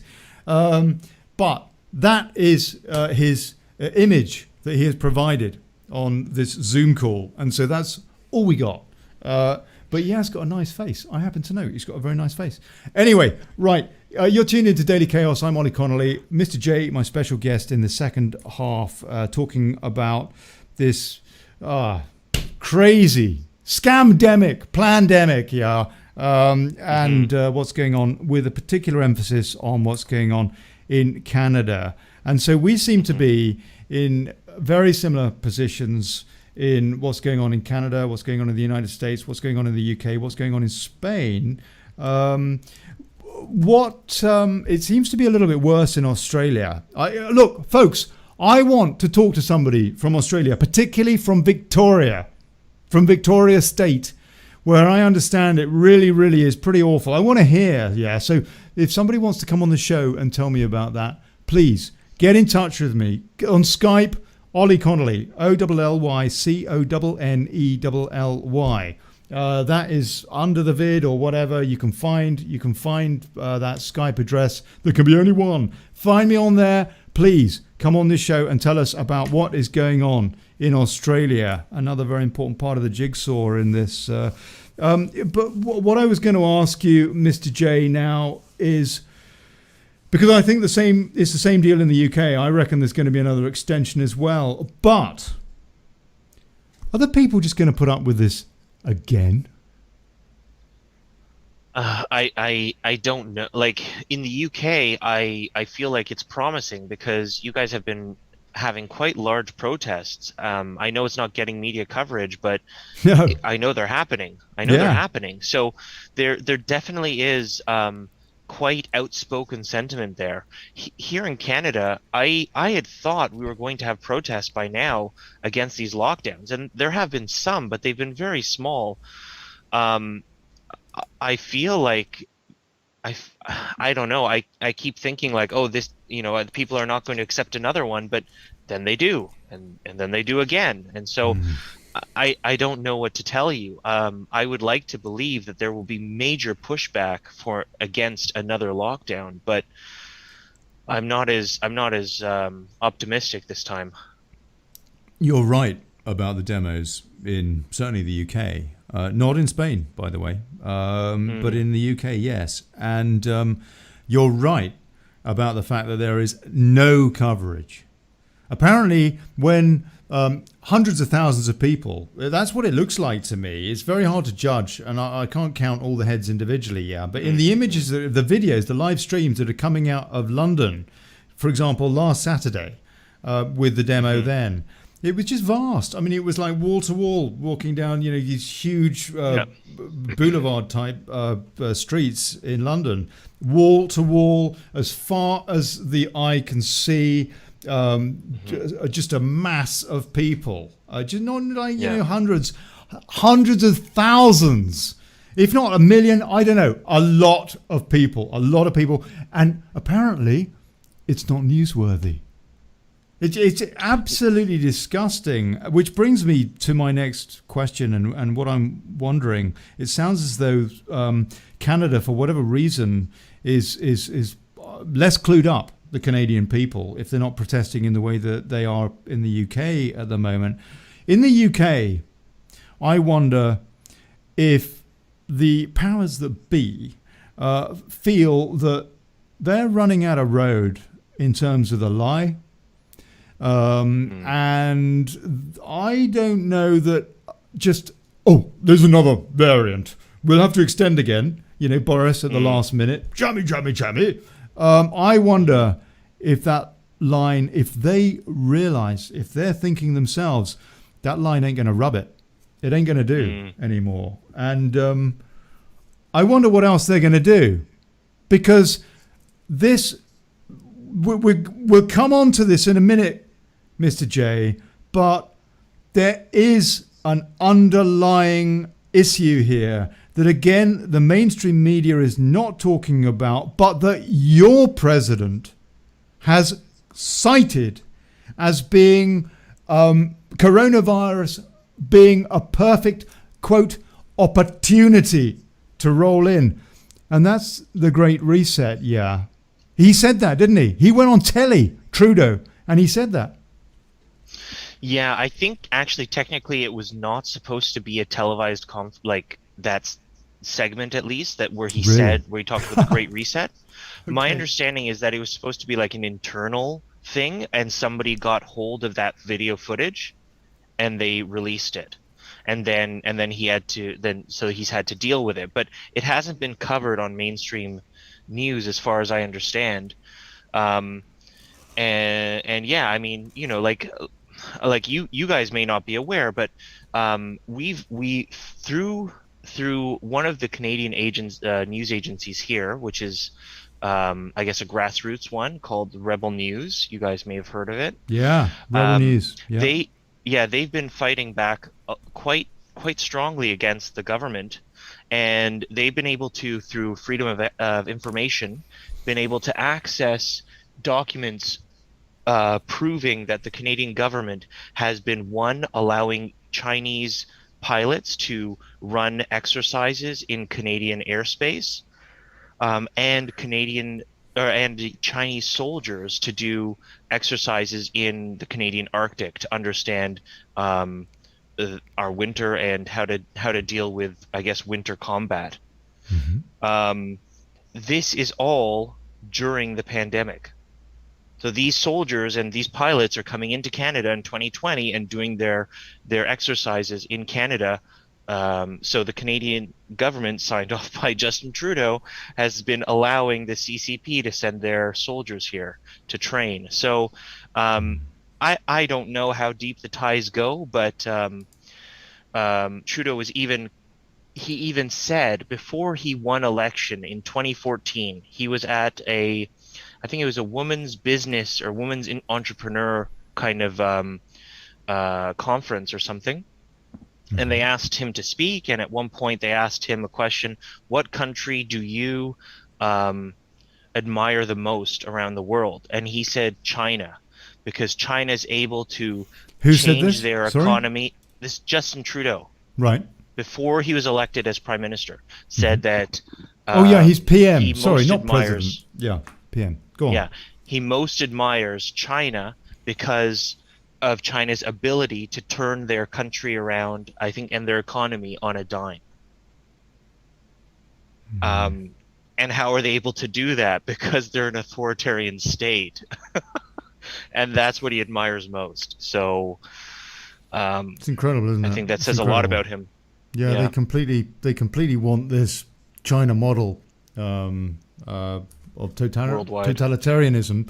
You will own nothing and you will be happy, said Klaus Schwab from the World Economic Forum. And at the same time that Trudeau said that on video, excuse me, on video, at about the same time, certainly within the same month or so, we had Boris Johnson wearing the lapel pin of the Great Reset. We had Prince Charles write an article praising it. And then all of a sudden, this was about 2-3 days, and then all of a sudden, silence. The media actually bothered to mention something about the Great Reset at that point for just a few days, and then all of a sudden, silence. It was as though somebody in the wings said, hold on, they're not ready. Don't backtrack. They're not ready for that yet. You've jumped the gun. It was as though, I really, really mean it. I don't know if people that pay attention to the way the media has been playing this, some of these, but of course, there's this undercurrent, build back better, build back better, build back better, which apparently every Western leader now uses that catchphrase. It was Biden's campaign slogan, for crying out loud. It is all, but it's borrowed. Every time, all these leaders, they're borrowing it from, it is the slogan for the Great Reset from the WEF precisely. And the UN and so on and so forth. It's very, very frightening. I want to take a few comments and thank you, folks. I must concentrate more on giving you the comments. Susan McCullum, please put his website up, Ollie, and it's referring to Ally Clarke's website and what have you. I will do that. Our CBD expert, that was on in the first hour. As soon as I've got his details, I promise you I will pin them as the top comment and add it to the text in the spiel for this show at youtube.com/Daily Chaos. I promise you I'll do that. Mookie Pook, did you see, and that'll probably be today, by the way. That'll probably be within 2 or 3 hours, Mookie Pook, did you see the news from Rebel News that some fella got the police called on him for sneezing on a flight from Mexico to Canada? They're taking him to court, and he might be fined $5,000. I don't know how out of context that is, Mookie Pook, but I mean, there is some mad stuff going on. Kenneth Noel, Gabriel Curran, my favourite tongue twister commentator, says, and the increase in the number of miscarriages in the UK alone. I'm hearing so many frightening things. Kenneth Noel, Gabriel Curran goes on to say, expect mass arrests across the pond and the net closing in on number 10 and the square mile. Good old Mother England teetering on the brink, bastardizing its own language. Respect the mother tongue. God bless you, Kenneth. And he also says Rebel News in Canada. Yeah, Rebel News in Canada. What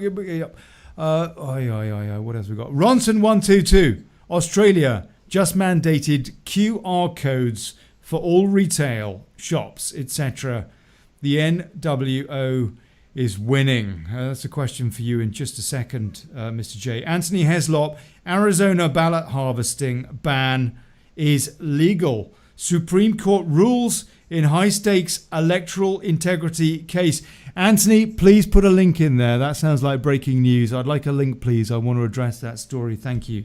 And Helen Smith says, I hear you, Ollie, and I agree. I've researched a lot too, but I can't share it to you because I lost you when my internet crashed. Love, El. Helen, I love you, darling. She's not very good with tech. Her son, Scott, looks after her tech. Helen, have a chat with Scott. Right, okay.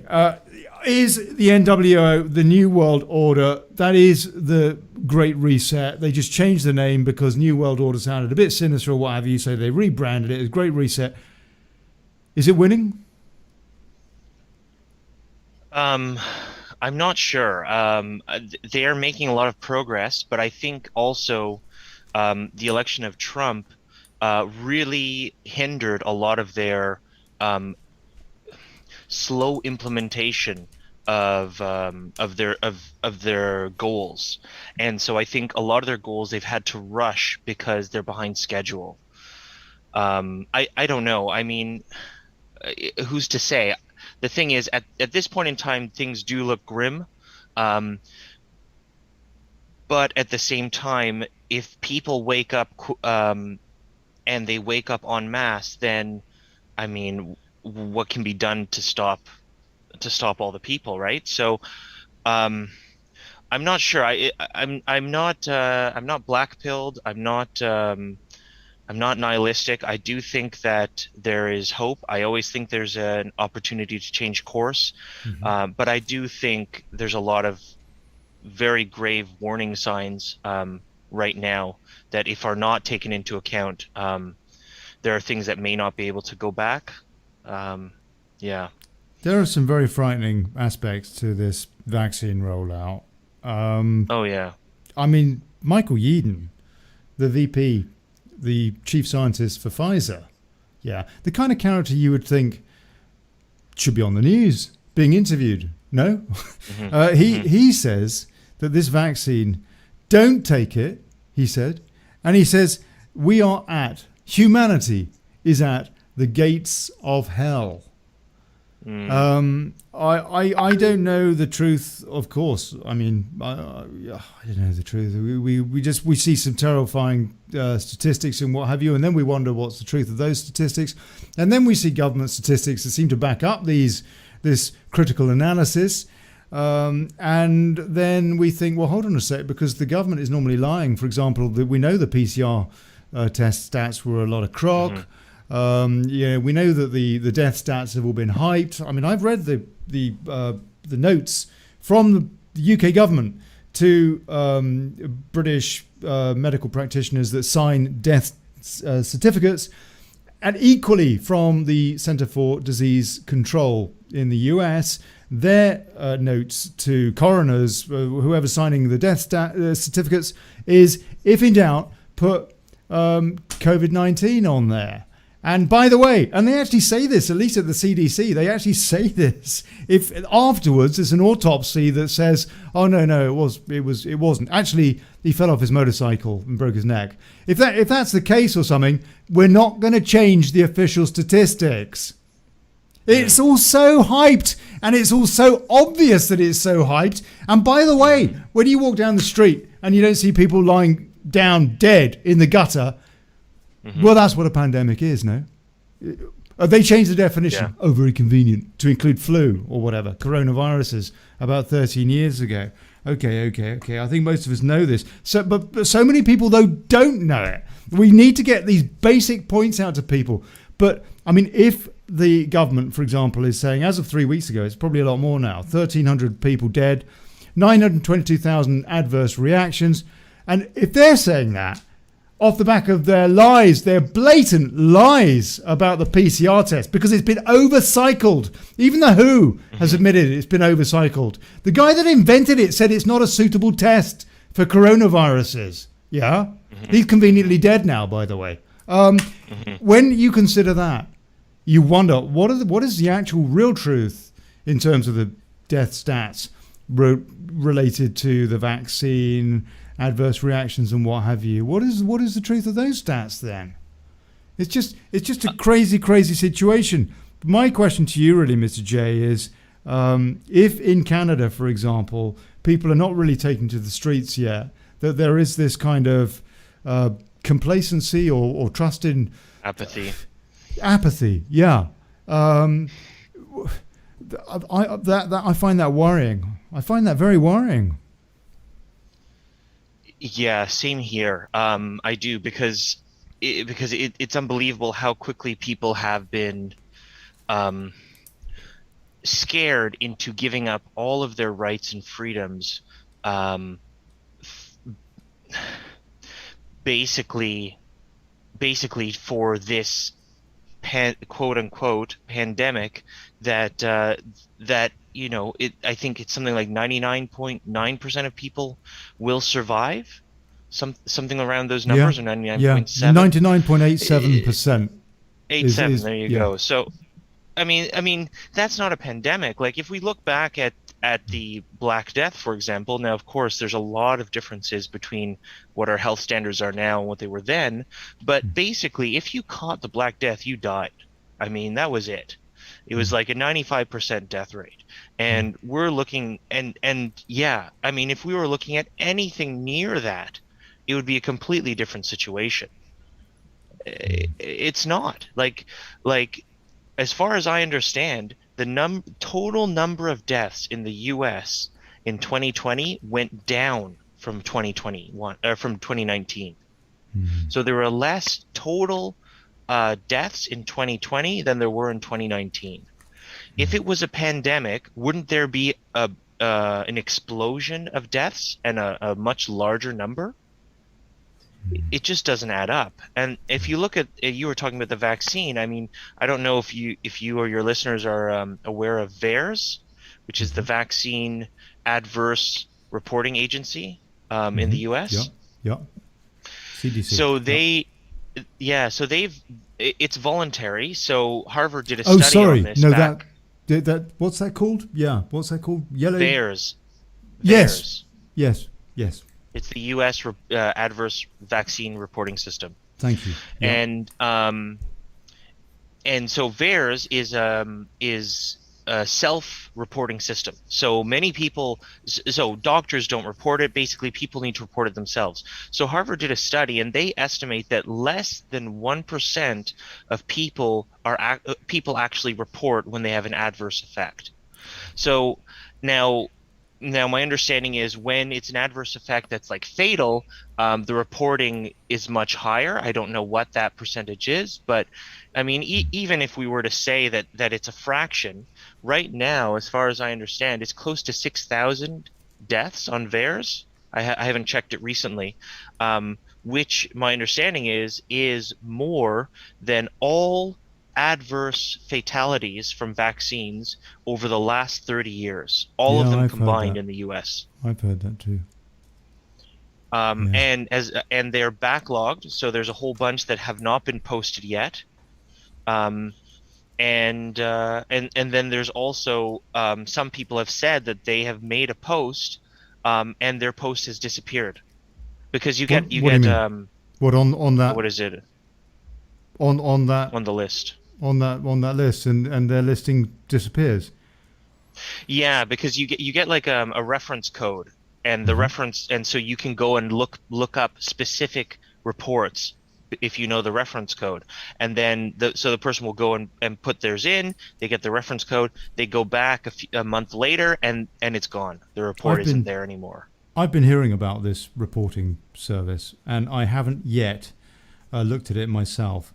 So please, Mr. J, tell me, it's years? How do I find this online? VAERS. VAERS. Yeah, VAERS. I think it is spelled. Yeah, okay, that's fine. I will find that and look at that because I have heard many similar stories about that, and people are very, very concerned about what they're seeing on VAERS. I've heard that. Yeah, it's just absolutely crazy. Tell me what is the reportage, the state of the reportage? You did touch on CBC, the Canadian Broadcast Company. Are they, in the UK, the BBC is practically selling vaccines. They're practically selling them. In the CBC, is it like that? Or is there any transparency? Are they, for example, mentioning the situation going on with Dr. Fauci and what is it, the Sack Fauci Act, the Fire Fauci Act that's going on? Is there any critical analysis whatsoever going on by the CBC, or are they basically acting as a propagandist mouthpiece to the globalist cabal? Well, the CBC is the worst because under the previous government, which was Stephen Harper, a conservative, he had been in power, I think, basically a decade, and over the course of his tenure, he had been making cuts to the CBC, right? And so the CBC was actually quite hurting by the time the Liberals and Trudeau got in, and so Trudeau basically handed them a big check and has been continuing to increase their funding. And so basically, the CBC doesn't want to bite the hand that feeds them, as far as I understand. And so they've become shills for the government. And they rarely attack any of the narratives that the government is pushing. So let me compare that again with what's going on in the UK. I know a lot about it. I used to work at the BBC, for example, on the other side of the tracks. And it was so ignorant, so ignorant. Had no idea about the way the world was run at that time. I think that a lot of that's the case, or was the case, with a lot of journalists, in fairness. But now, you know what? Given the internet and all the rest of it, if as a journalist you don't bother to research all sides of the story, there's no excuse. And I think we're in a different terrain now. I mean, these people really are bought. Absolutely, in my opinion. Now, in the UK, there is at least a lot of pushback to the BBC. To the extent, it seems to me, what happened was the powers that be, again, they kind of said, you know what, the BBC's lost a lot of credibility over their support, for example, for the EU, when the British public clearly were very much in favour of having their sovereignty, their independence, their self-determination, hence Brexit. And the BBC dragged its feet as much as it possibly could. So, for example, the average interview, the average debate, what have you, which was about Brexit, would have 3 Remainers and only 1 person who was for Brexit. I'm not joking. That is not an exaggeration. That is a fair ratio. In fact, if anything, it's kind to the BBC. Similar deal with Trump, by the way. They did all the Russian stuff, which we know is complete lies off the back of the Mueller. Found nothing. We know that it was complete lies. The BBC, just like CNN, all the rest of the fake stream, whatever, they ran this until they were blue in the face with all of it. Democrat blue. And then it turns out that it was all lies. Butter wouldn't melt in their mouth. Nonetheless, the British people have seen through the deal with the BBC and their brazen partisanship, for example. And I just wonder if that's the reason the powers that be got together. We've got to do something about this. The plebs are waking up. And they're refusing to pay their licence fee, the tax that goes to fund the BBC, for example, that then doesn't represent the British people, that pays for their salaries. And there seems to have been then this contrivance at, we will give you a new conservative news service, this GB News, fronted by a bloke who, guess what? He just worked for Rupert bloody Murdoch for decades, and then the BBC for decades. Oh, no. He's going to be the new right wing, the conservative. But what a load of old cock. Never asked about the PCRs, by the way. Never asked about this, that. But my point, though, is that in the UK, people have woken up to what the BBC is. There, you go on Twitter and you put in the hashtag defund the BBC, and you get a list of tweets as long as I don't know, between here and Mars. Is there any of that kind of sense of waking up at all about the CBC, the Canadian Broadcasting Corporation? Not yet. I do think there are people that feel this way, but it's not like it's hit a critical mass at this point. So, unfortunately, I think a lot of people are still listening. I don't know. I haven't looked at the actual. Where's the critical thinking, numbers. Mr. J? When 20 years ago, before Trudeau, I had so much hope. I thought Canada was a leading light on this planet.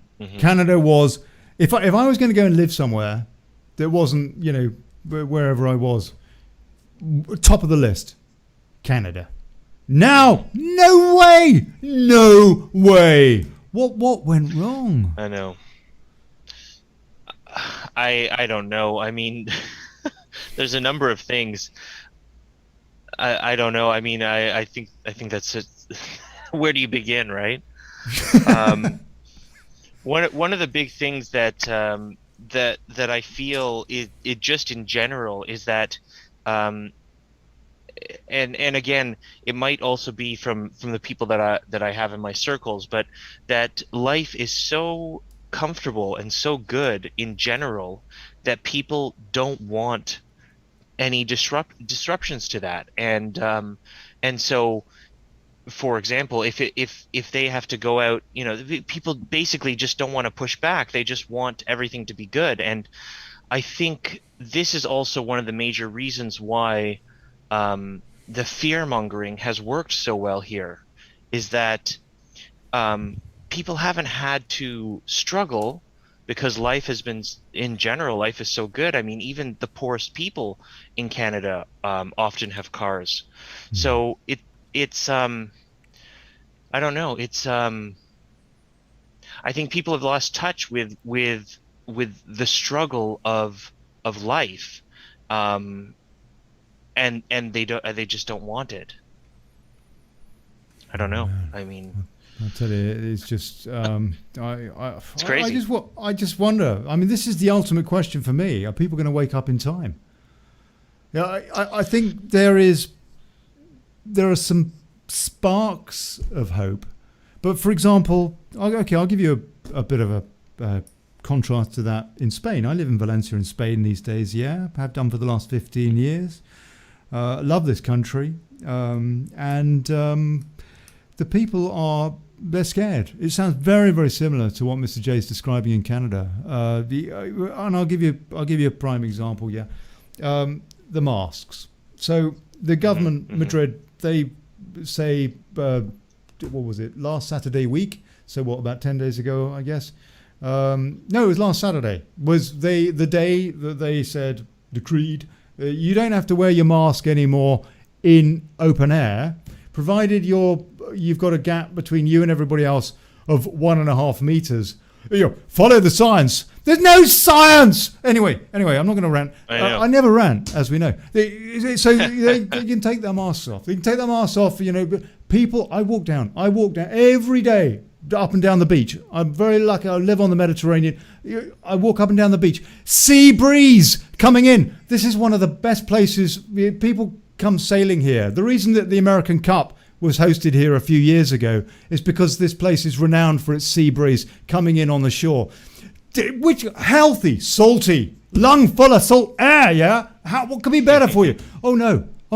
I tell you, even now that people don't have to wear the masks, I put a thing on Facebook the other day saying, I think that at least, and I'm being conservative, 15%, maybe 30% of people are still wearing their masks. I went out for my walk yesterday.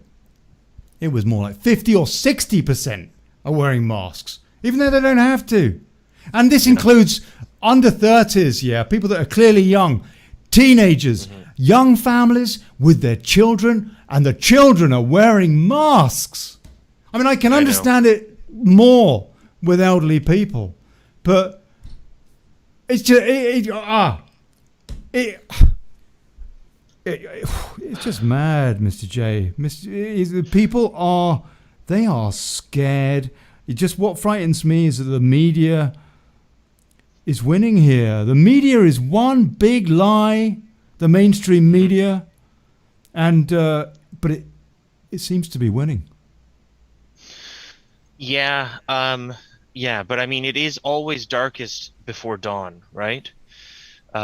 So, I mean, as I said, I do have hope that people are going to wake up. I think people are. I think the other thing that I would say about Canada is, and I don't know, it might very well be true in Spain as well, is that there are a lot of people who really disagree with the way things are being done, but they don't want to be the first one to stand up.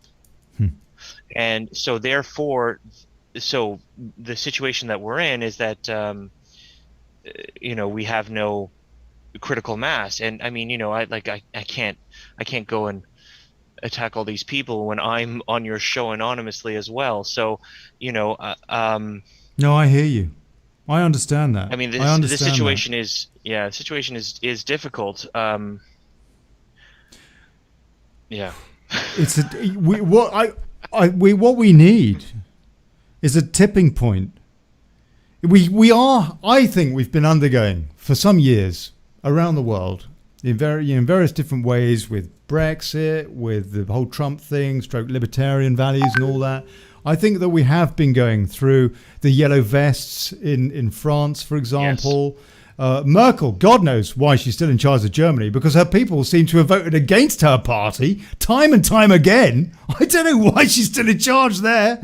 I watched that G7 thing and it's like, Biden, was he elected? They've got the EU leaders, which were not elected. It's like they're just like a bunch of dictators stood up there.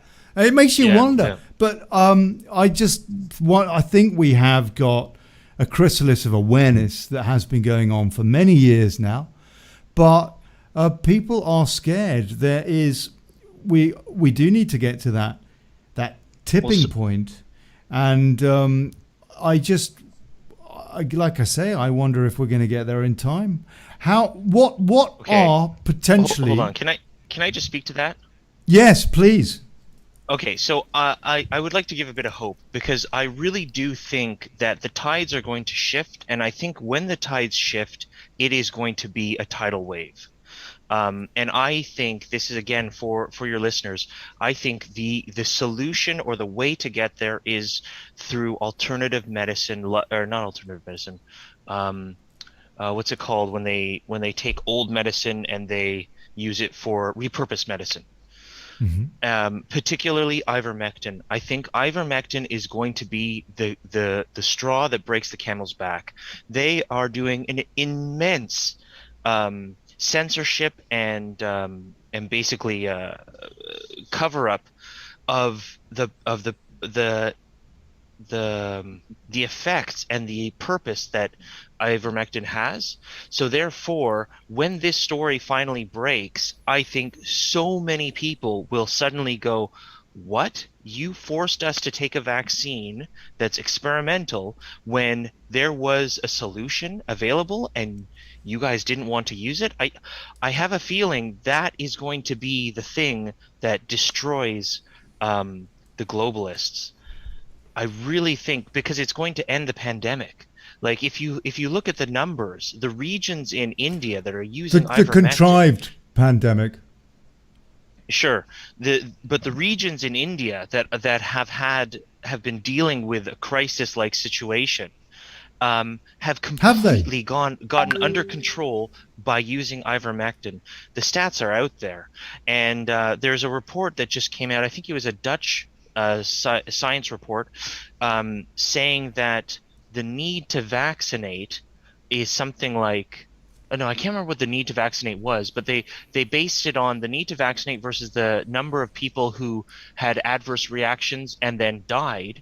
And they estimate that to save 3 lives through vaccination, you will incur 2 deaths through vaccination. And they're basically saying that we don't think that it's that the cost benefit analysis makes sense. All these things are going to come out, and when they do, I think all trust in the mainstream narratives will end. And I really think it will be like a tidal wave. I think we'll see class action lawsuits across the world, basically attacking anyone who had been pushing vaccines. I hope so. I hope so. But that would provoke a cornered tiger that seems to have the military behind them. Yes, maybe, but look, okay, I mean, we've run out of time. I want to say, people, we need to reach out. All of our groups, we need to reach out together because we are so divided. Places like Facebook, they kettle us in our little groups, and then you find that people, if they share your post, 2 people have told me this week that for sharing my posts, they've got banned. 30-day jails. 30-day jails on Facebook, for example. They didn't jail me. Really? They just shadow ban. Shadow ban. It's the same with all of us. We need to get together. We need to pull all of these groups together. And more than anything, we need to reach out to old school cops, veterans, and veteran soldiers. These good people. God bless them. You've been watching Daily Chaos. I'm Olly Connelly. That's Mr. J in Canada. He will be back on this show. What an awesome bloke. Revolution Radio. Revolution.radio. Please support it. Here's to us, people. And bugger plutocracy.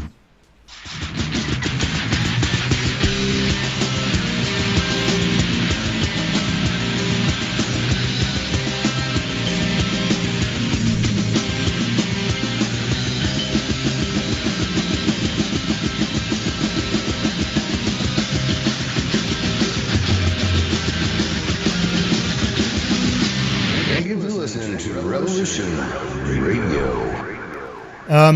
Mr. J, hold on, don't go. Broadcasting live from We're still streaming.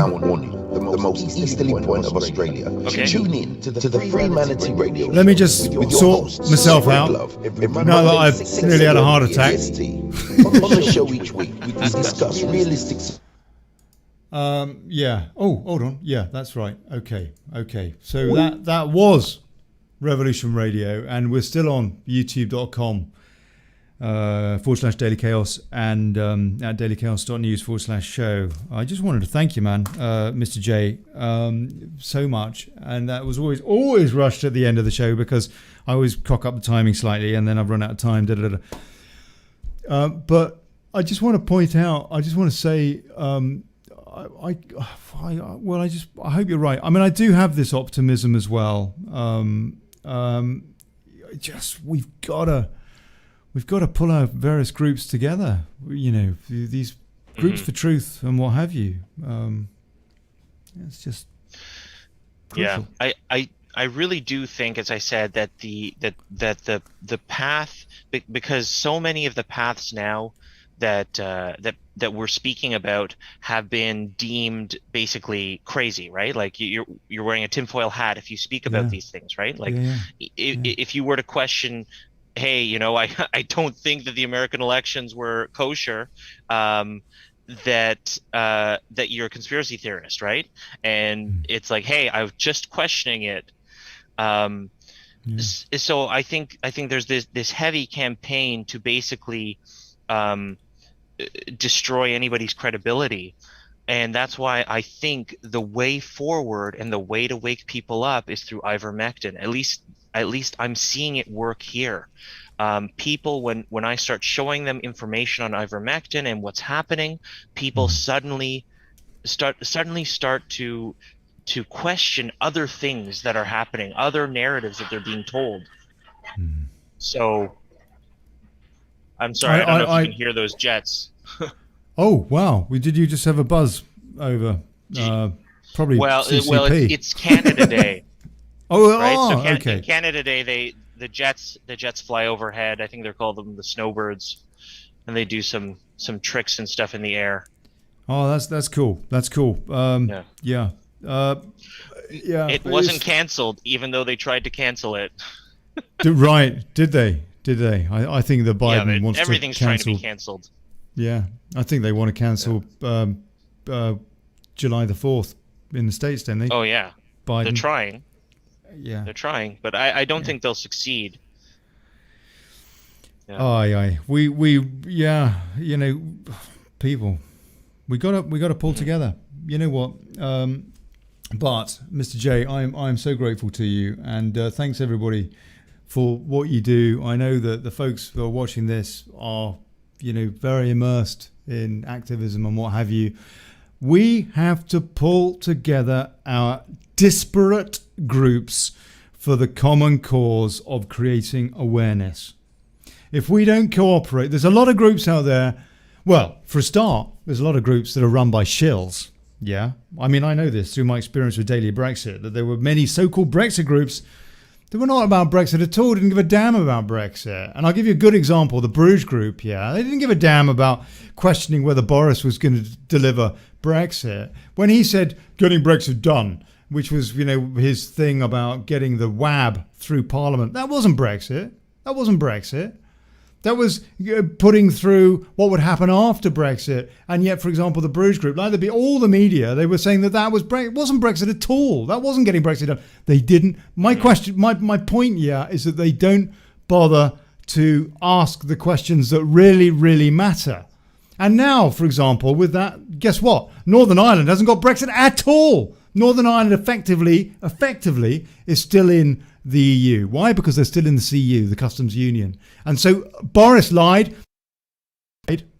And groups like, for example, the Bruges group that is supposed to be honouring Margaret Thatcher's legacy, somebody who absolutely didn't want Maastricht and Lisbon Treaty and all the rest of it, this further immersion into the EU of the UK. That's their raison d'etre. Even they were lying. And all they cared about was keeping the Tories in power, basically, like they were a mouthpiece to the CCHQ. And there's many groups like that pretend that they're on the case, that they're on the cause, but in reality they're not.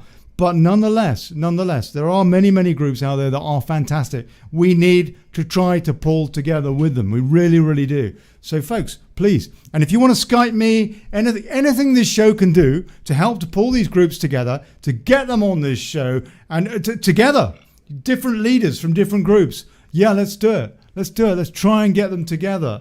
And I would say, personally, particularly people that are ex-cops, those kind of associations, what have you, and the military.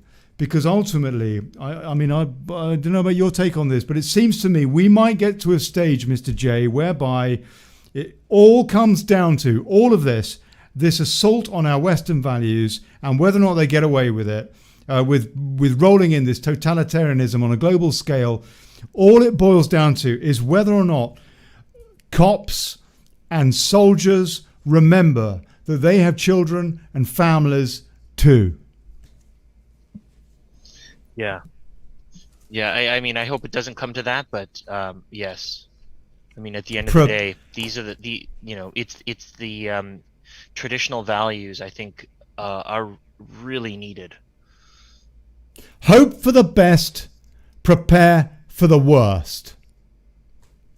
That's it. Yes. Yes. That's it. Okay. Yes, and don't give up. I mean, this is the other thing, right? It's very easy to just say, "Oh well, the world's gone to hell.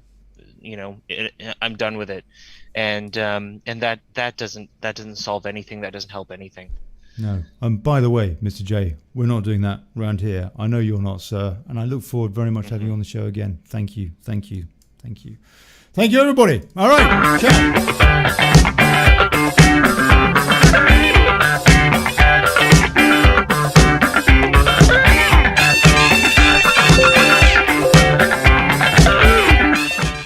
You have been listening or watching the Daily Chaos.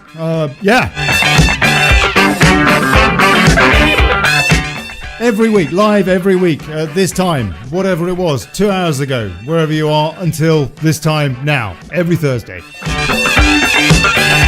And by the way, you know what? Yes, we need this show and shows like it to be daily. Daily. That needs two things. That needs guests. Good guests. And I could do with a few quid as well. I'm not very good at fundraising, but the guests, please, get in touch with me on Skype, people, yeah? Olly Connelly, OLLY, CONNELLY. Let's pull people together. We have to. Hope for the best, prepare for the worst.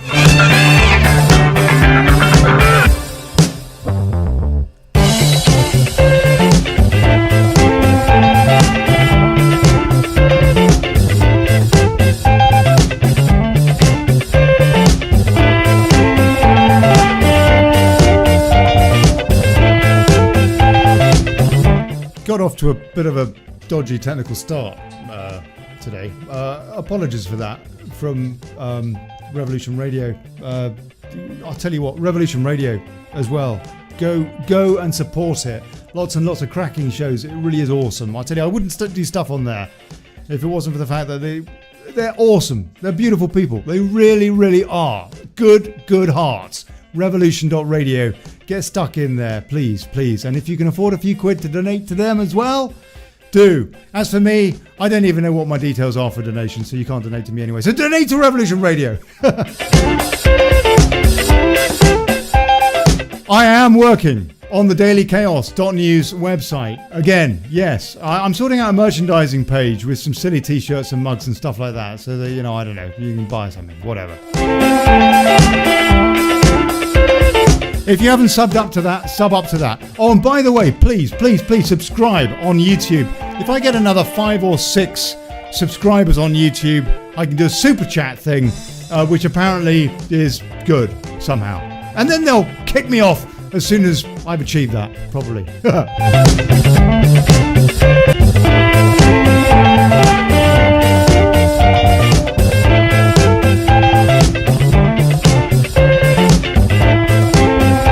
Right, that's enough of that. God bless you. See you next Thursday. Ciao.